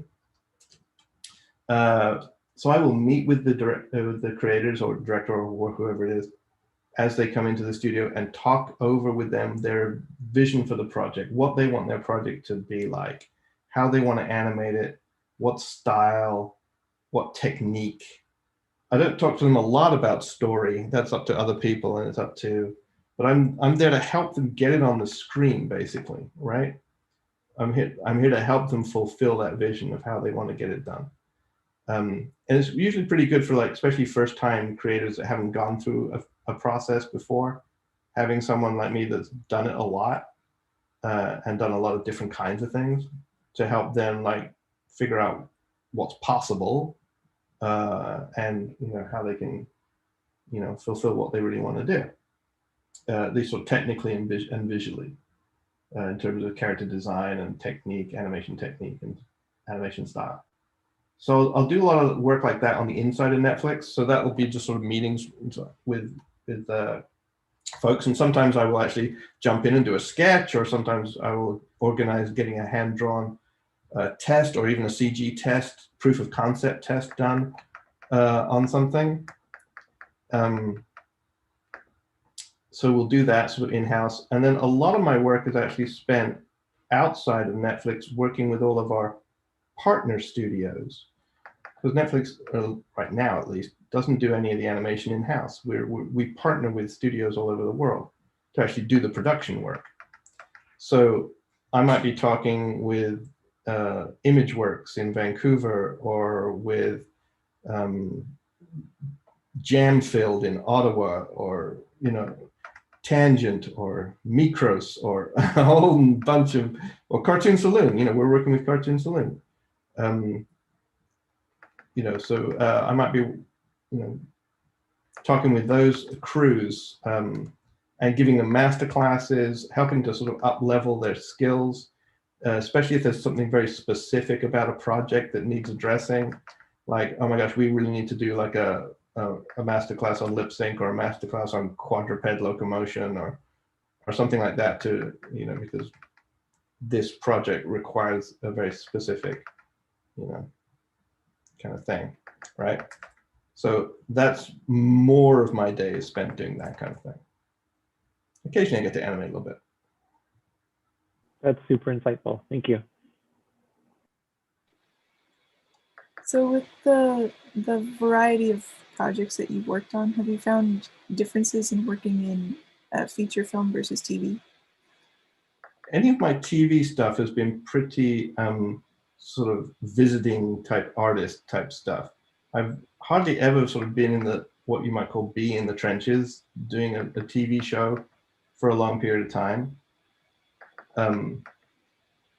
So I can't really speak to the experience of working in TV, in that way, on such a,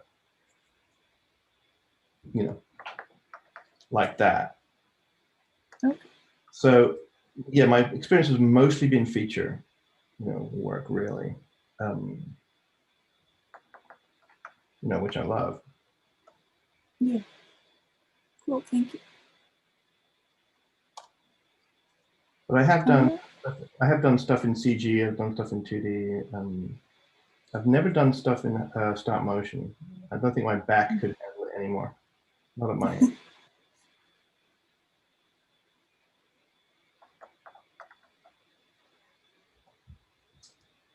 We're getting pretty close here. What are we up? 9:24. All right. I think we're gonna get this something done.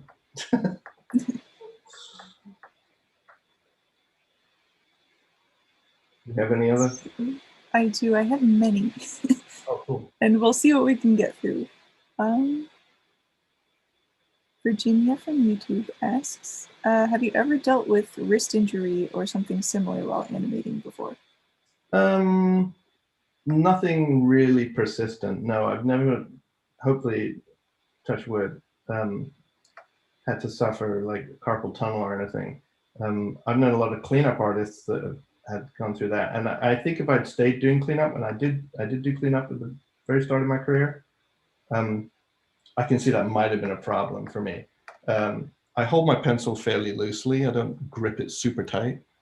I'm also not bad at stooping too much. I sit up pretty straight. I kind of tuck my heels under the chair. It kind of forces me to sit up straight like this rather than having my feet forward and arching my back. I do have a bad back, but I think that's just because I'm overweight rather than, you know, an injury from like animating. So yeah, no, I've actually been pretty lucky, touch wood, so far, about like having to deal with that. So Tara from YouTube asks if you could recommend a good book. I assume one that's more drawing based. For animating, yeah, I mean, I really like Dick Williams's book, Animator Survival Kit, and I really like The Illusion of Life, the classic Disney book by Frank Thomas and Ollie Johnston. Those were The Illusion of Life was the one I really read first when I was really wanting to learn how to do this, and I still read it sometimes. So Alexis from YouTube asks, when animating, you have to chameleon into different styles of the projects. Do you have any advice on how to do that? How does one pop from Beauty and the Beast to something like Steven Universe?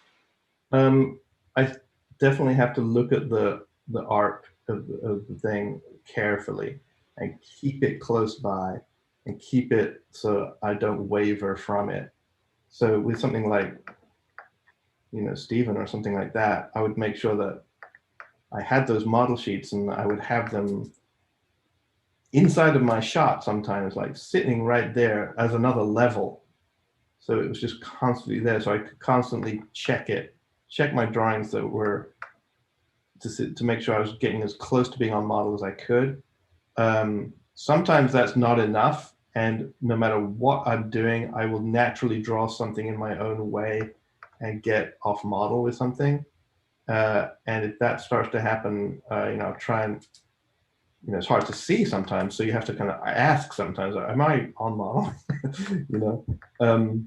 I will get help. So like on Klaus, for example, when I'm starting on Klaus, those are not too easy to draw. And the character designer, Torsten Schrank, that's very much, his character designs.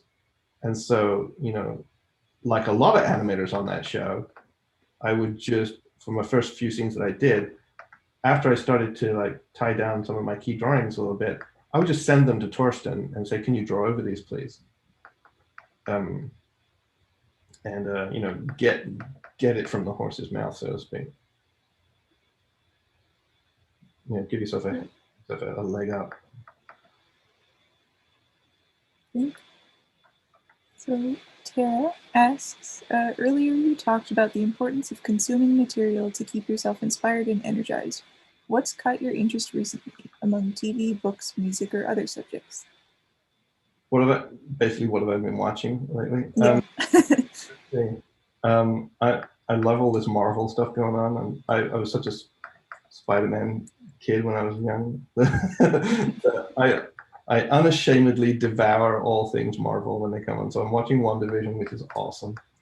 I like reading, actually, science books. My whole family is scientists, so I've got a bit of an inclination there.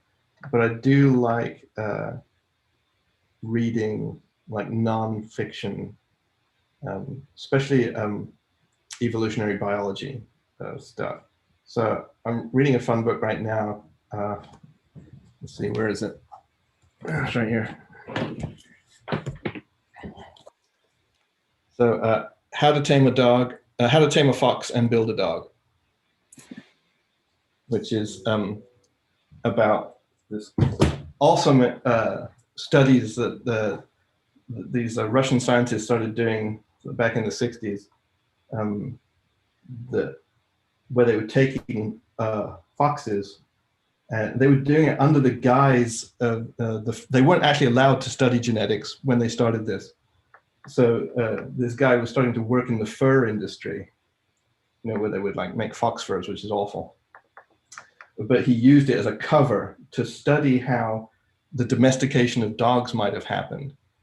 And what they found was that if you just select foxes for tameness, that's the only thing you're selecting for. How tame are they?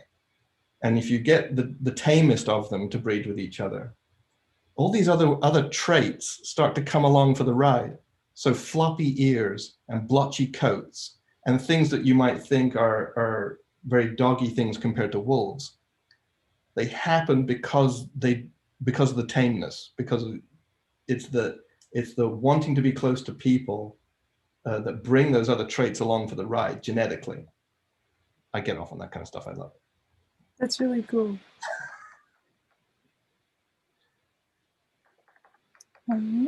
Tracy asks, do you have any advice on keeping fluidity in emotion and movement when animating a character?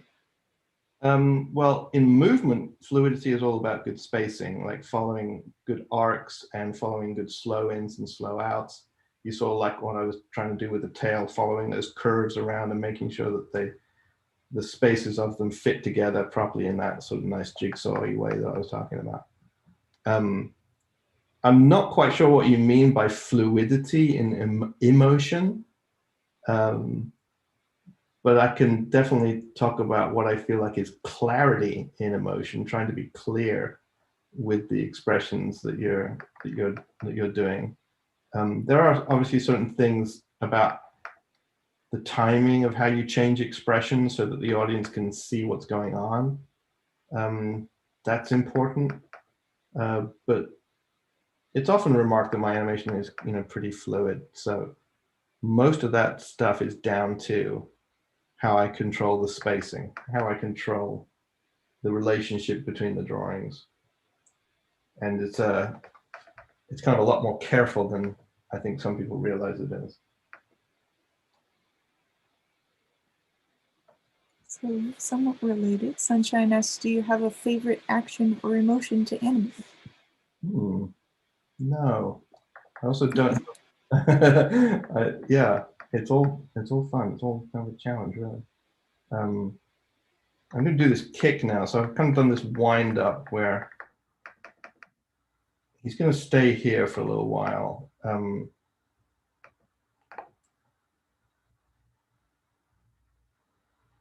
Let's see, I'm actually going to have him stay there for.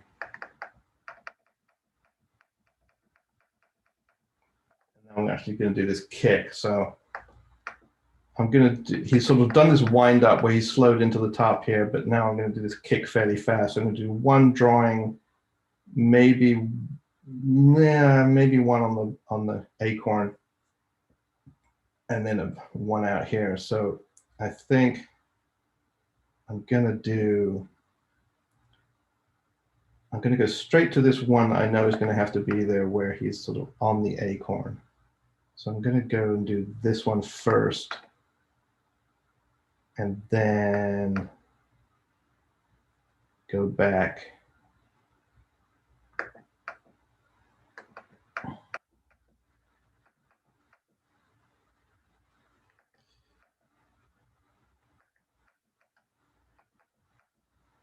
And fill in the rest. But this stuff is going to be coming through pretty quick. So this is a little bit more sort of straight aheady type stuff that I'm doing.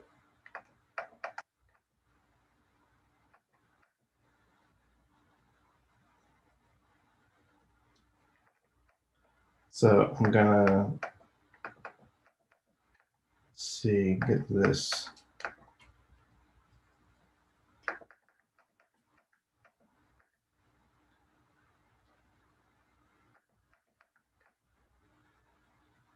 Trying to get some dynamics into this pose here.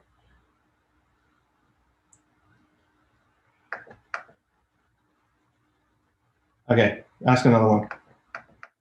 If you have another one. Okay, yeah, got a few. So a few people actually wanted to know if you have any sort of online classes or any social media. I don't really have any social media. I do have a YouTube thing that I post to occasionally. I put some pencil tests on there. I have not as yet, but it's only kind of as yet. I wouldn't mind doing like some online or at least some sort of instructional thing at some point, where I actually did this kind of thing, but much, much nicer. You know, and actually planned it out and did like proper things. Yeah, that would be a nice thing to do. But I'm not really that good on things like, you know, being on Instagram or anything like that, or Twitter, I'm afraid. I don't have Facebook. I don't have any kind of social media presence at all. Yeah. Makes me sound super old and super Luddite. But yeah, I've never really found like I wanted to for some reason. I always kind of felt like I just wanted my work to speak for itself rather than me having to talk about it. This lecture notwithstanding.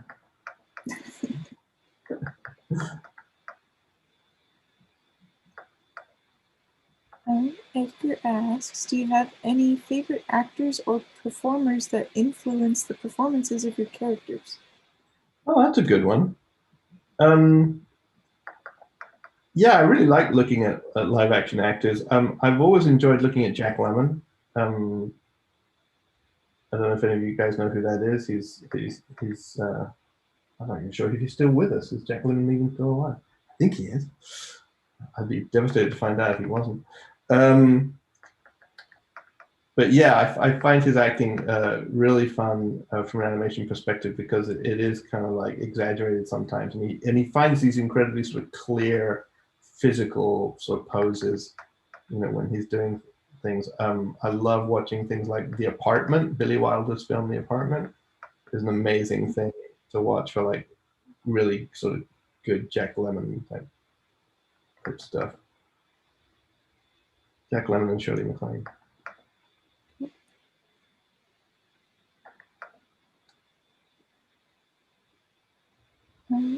Let me see. Is there anything in particular that you're excited for in just the future of animation, where you see it going? Yeah, I mean, I'm excited, like I said, excited about like the new kinds of voices, new kinds of filmmakers and stuff starting to really make themselves heard in animation. I'm excited about some of the new technique stuff, the new sort of mixing of technique stuff. You know, things like Into the Spider-Verse and things like that are really awesome. Kind of breaking down the barriers of what CG can look like, what hand-drawn can look like. That's super cool.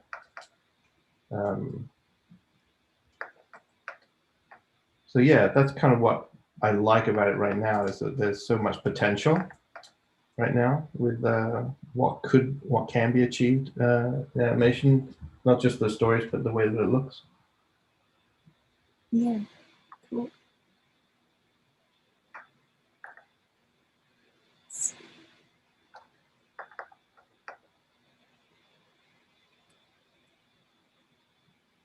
So a couple people want to know what you animated, like what scenes or characters in Shrek 2 and on The Little Mermaid.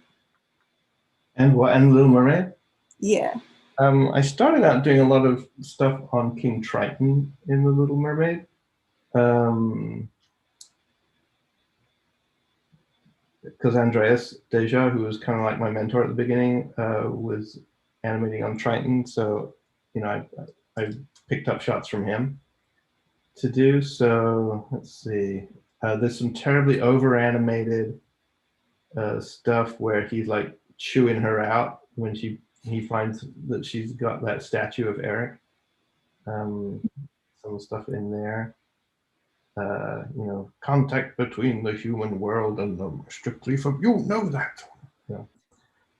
It's like way too many poses, it's like, kind of going on a little bit all over the place.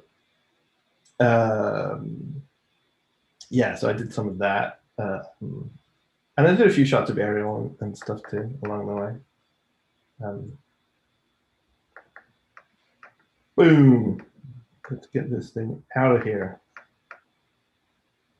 Shrek 2, yeah, again, a little bit of everything. I did a fair amount of the Fairy Godmother.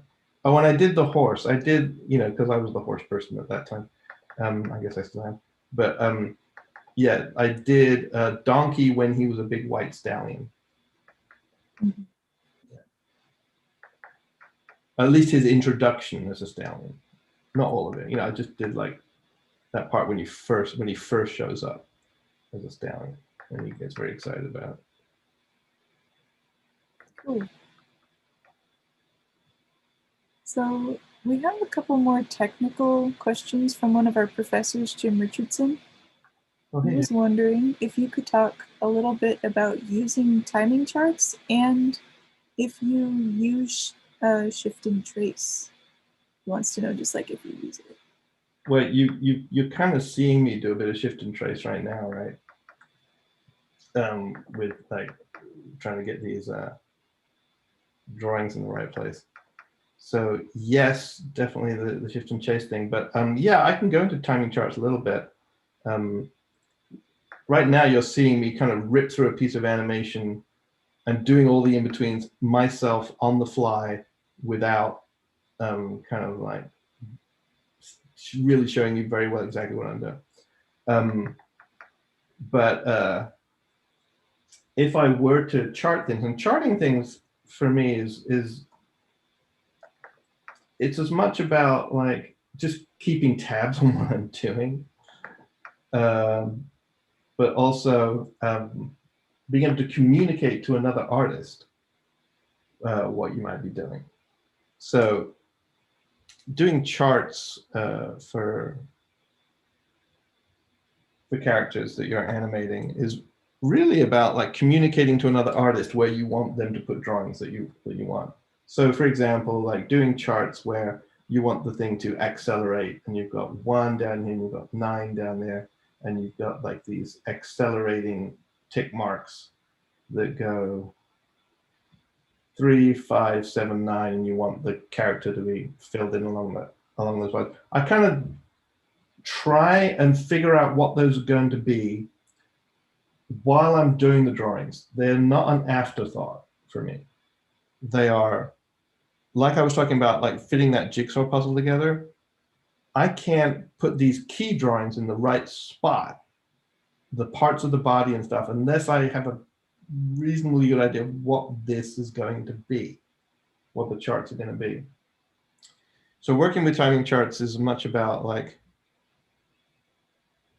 communicating to another artist what you want them to do to follow up your work, as it is just keeping it clear in your own head what you're up to as far as how your drawings are going to be spaced. But they're not an afterthought. They are, integral part of like what you're doing all the time. Cool. Thank you. Let's see. Almost getting Thanks. close to done Yeah. something. Let's see.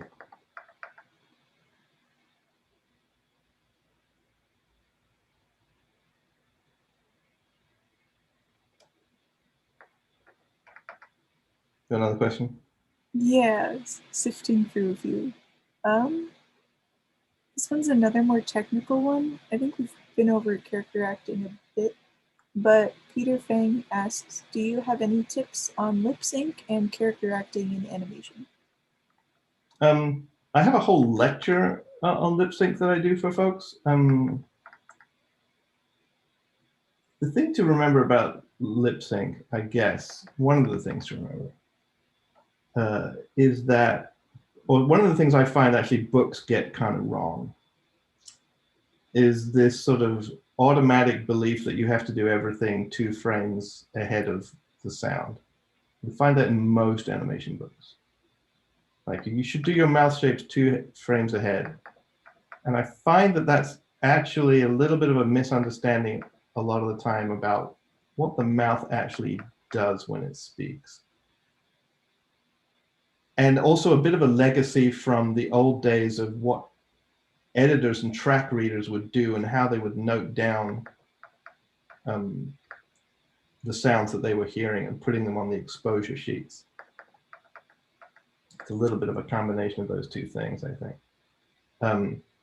But definitely the couple of things to remember about lip sync is making sure that you're not just flapping the jaw on every single syllable the same way. That's probably the main thing, apart from getting the timing of it right.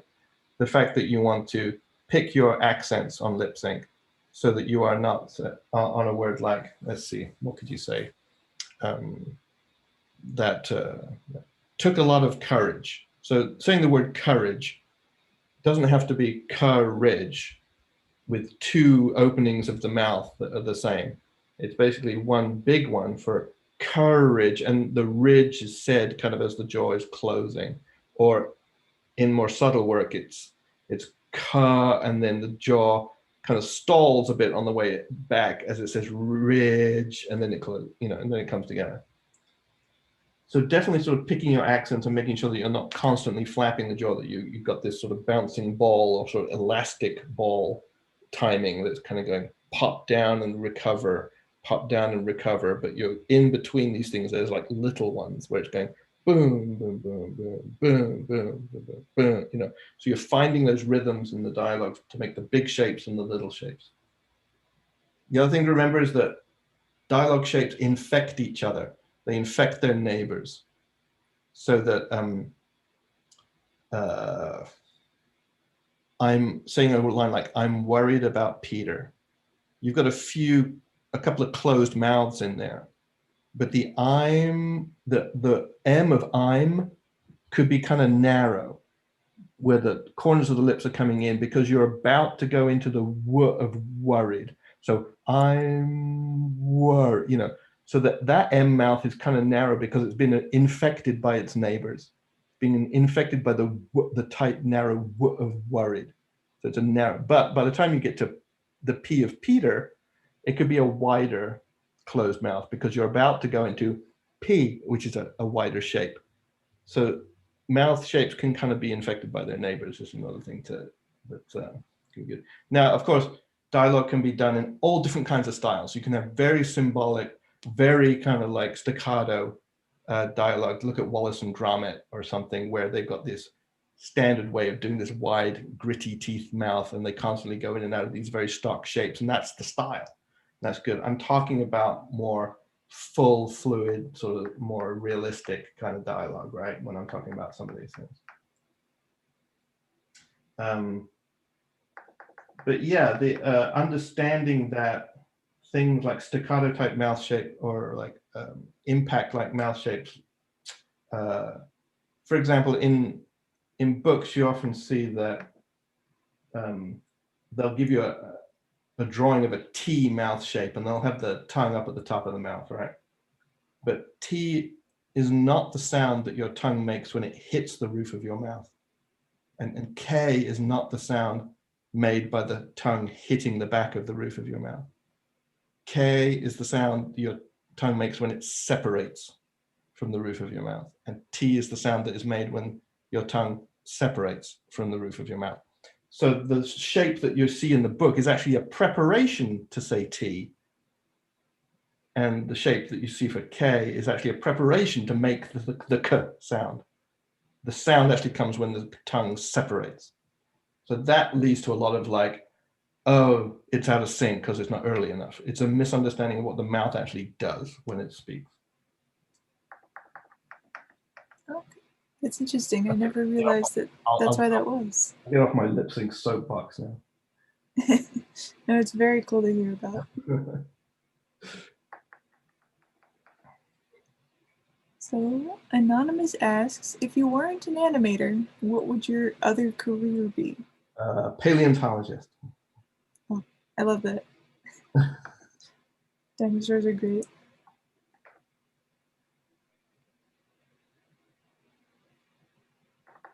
Another Anonymous asks, I think when I was about like, oh. I think maybe if I, or my mum probably would have said like when I was like 8 or 9, she said, oh, you might be a dancer. But that definitely not. Although I really do like dance. Not doing it, watching it. Another Anonymous asks, what's your opinion on animating quadrupeds versus bipeds? Like, do you have a favorite? It's twice as hard, it's twice as many legs. I really like animating quadrupeds. I'm not as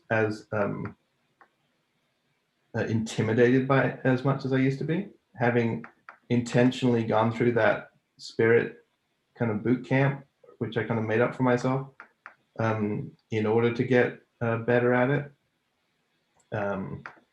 So I actually really enjoy the prospect of doing it right now than I used to, whereas it was a little bit intimidating before. So yeah, I actually kind of really like animating quadrupeds, probably more than I like animating humans, at least at the moment. I'm not even sure this looks like a squirrel anymore. I kind of doubt it. I don't think it does. It's sort of morphed as I go along.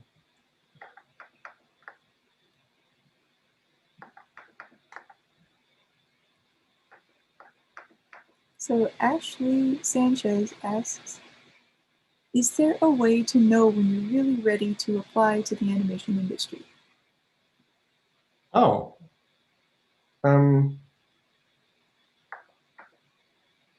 I mean, obviously, I think like the work has to be of a certain standard, I think, to like, there's nothing bad about applying at any time, really, even if it's just to get feedback of like how you might want to improve. So I think, you know, the industry as a whole is always very willing to like, you know, guide people that just want to know like how they might want to improve or like where they should need to be. I've found that, you know, to be the case that, you know, most people are pretty friendly in animation. They want to like help people that are just starting out. But there's no definitive way for you to know, you know, when you're hireable. I guess other than just kind of like comparing your work to what you see out there, what you see on the screen, and feeling like, yeah, I can do that, or not. Like, and if you're, even if you're like, yeah, I'm really worried that I couldn't do it, you're probably better than you think you are.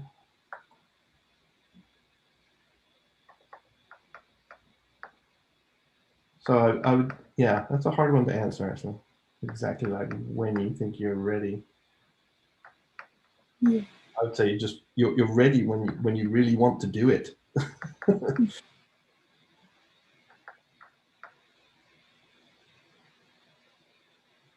So in a similar sort of vein, Michael Garcia wants to know if there are any recommendations for any sort of apprentice or industry learning opportunities for animators who want to get better. Let's see. So I think actually some of the best stuff is like Animation Mentor or things like where you're learning online is not bad. I think it's good to try and get into a studio setting where you can, if not sort of apprentice, you can at least start in a position that can help you learn, like in a more sort of assistant position or cleanup or something like that, like in this, a more junior animator or something like that. So I found I just kind of learned on the job, really, is what I ended up doing.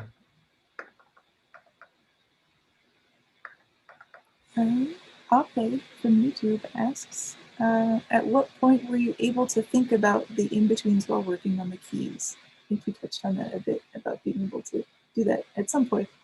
Yeah, I think it took me, after I'd animated maybe, I don't know, it's hard to, you can either talk about it in years or you can talk about it in how many minutes you've animated. But I think, at least for me, at least, and I believe it's the sort of thing that actually came fairly quickly to me. It definitely took me a couple of years before I was like, oh yeah, I need to thinking of more than just the part that I'm drawing. I need to be actually thinking ahead. It wasn't really like, oh wow, I can just see all the in-betweens, like some sort of weird sort of, beautiful mind weird thing. It's more like, I need to start thinking ahead, really is what it is. It's like, I just need to start planning this out, planning out the ramifications of what I'm doing a little bit more.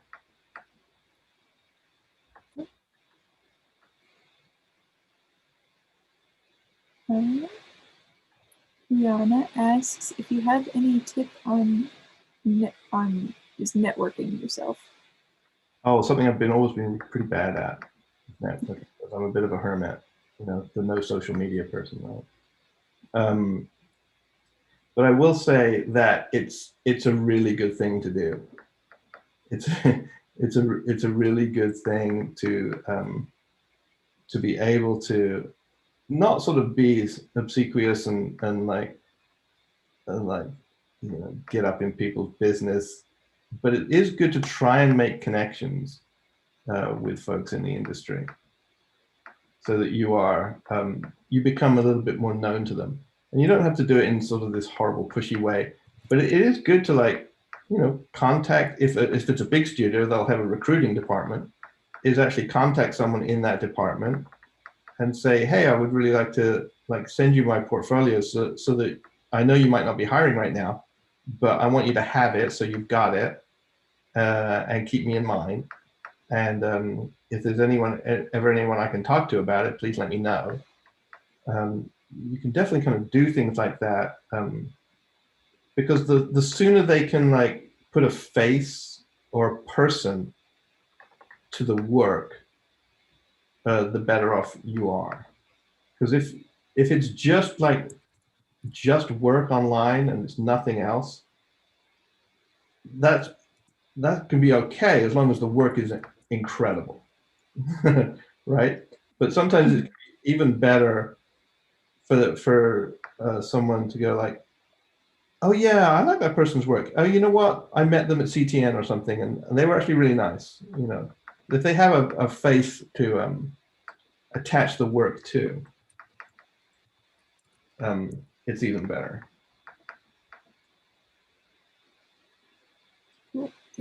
And how are we doing on? Oh, I've got this whole big long thing here. I might just want to put one more drawing in there.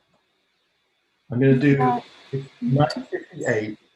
I hope no one has to disappear immediately, because I'm going to do about 2 or maybe 3 more very scribbly quick in between drawings. And then we're going to press play.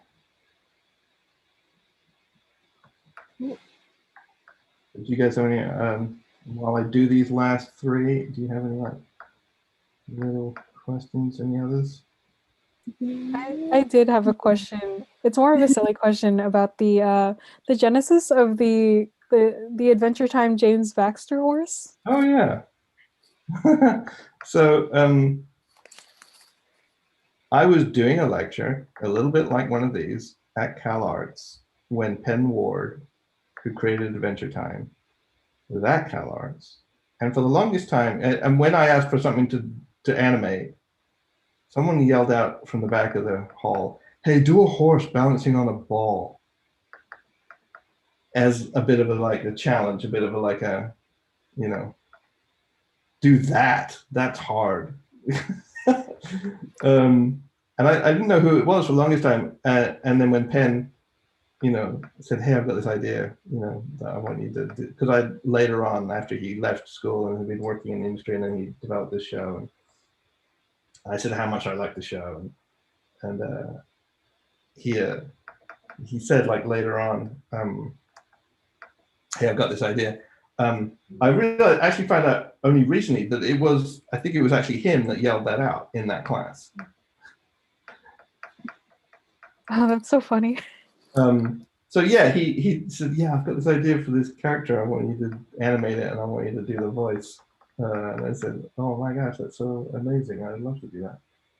So yeah, I did the voice and did the animation. At least I did all the animation in the first episode of James Baxter the Horse, and then did not all of it, but about half of it in the second episode of him.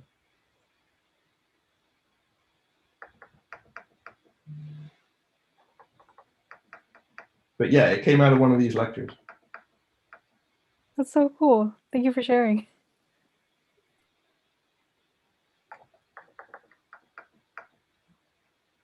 I'm going to do, I think, one more.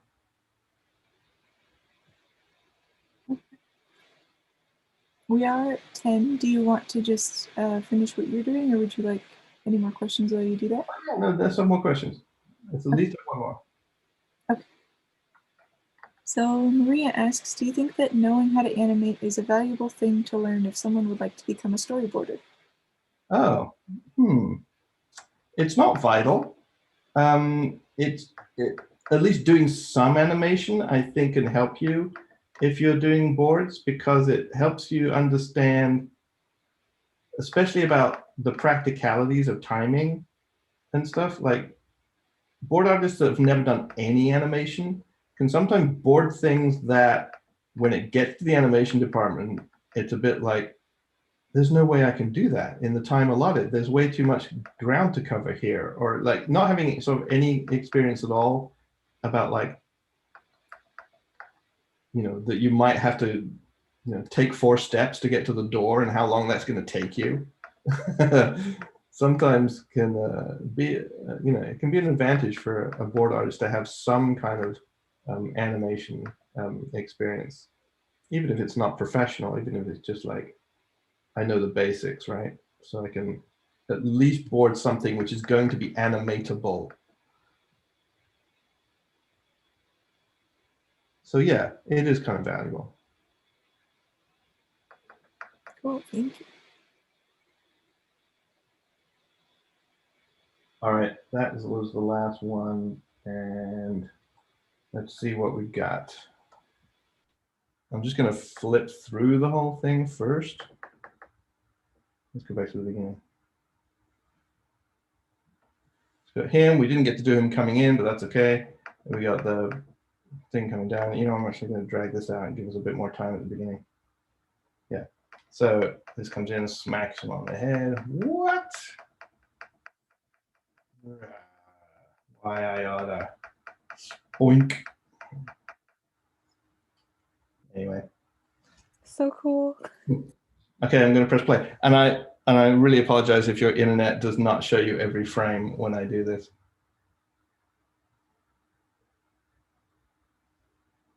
Doink.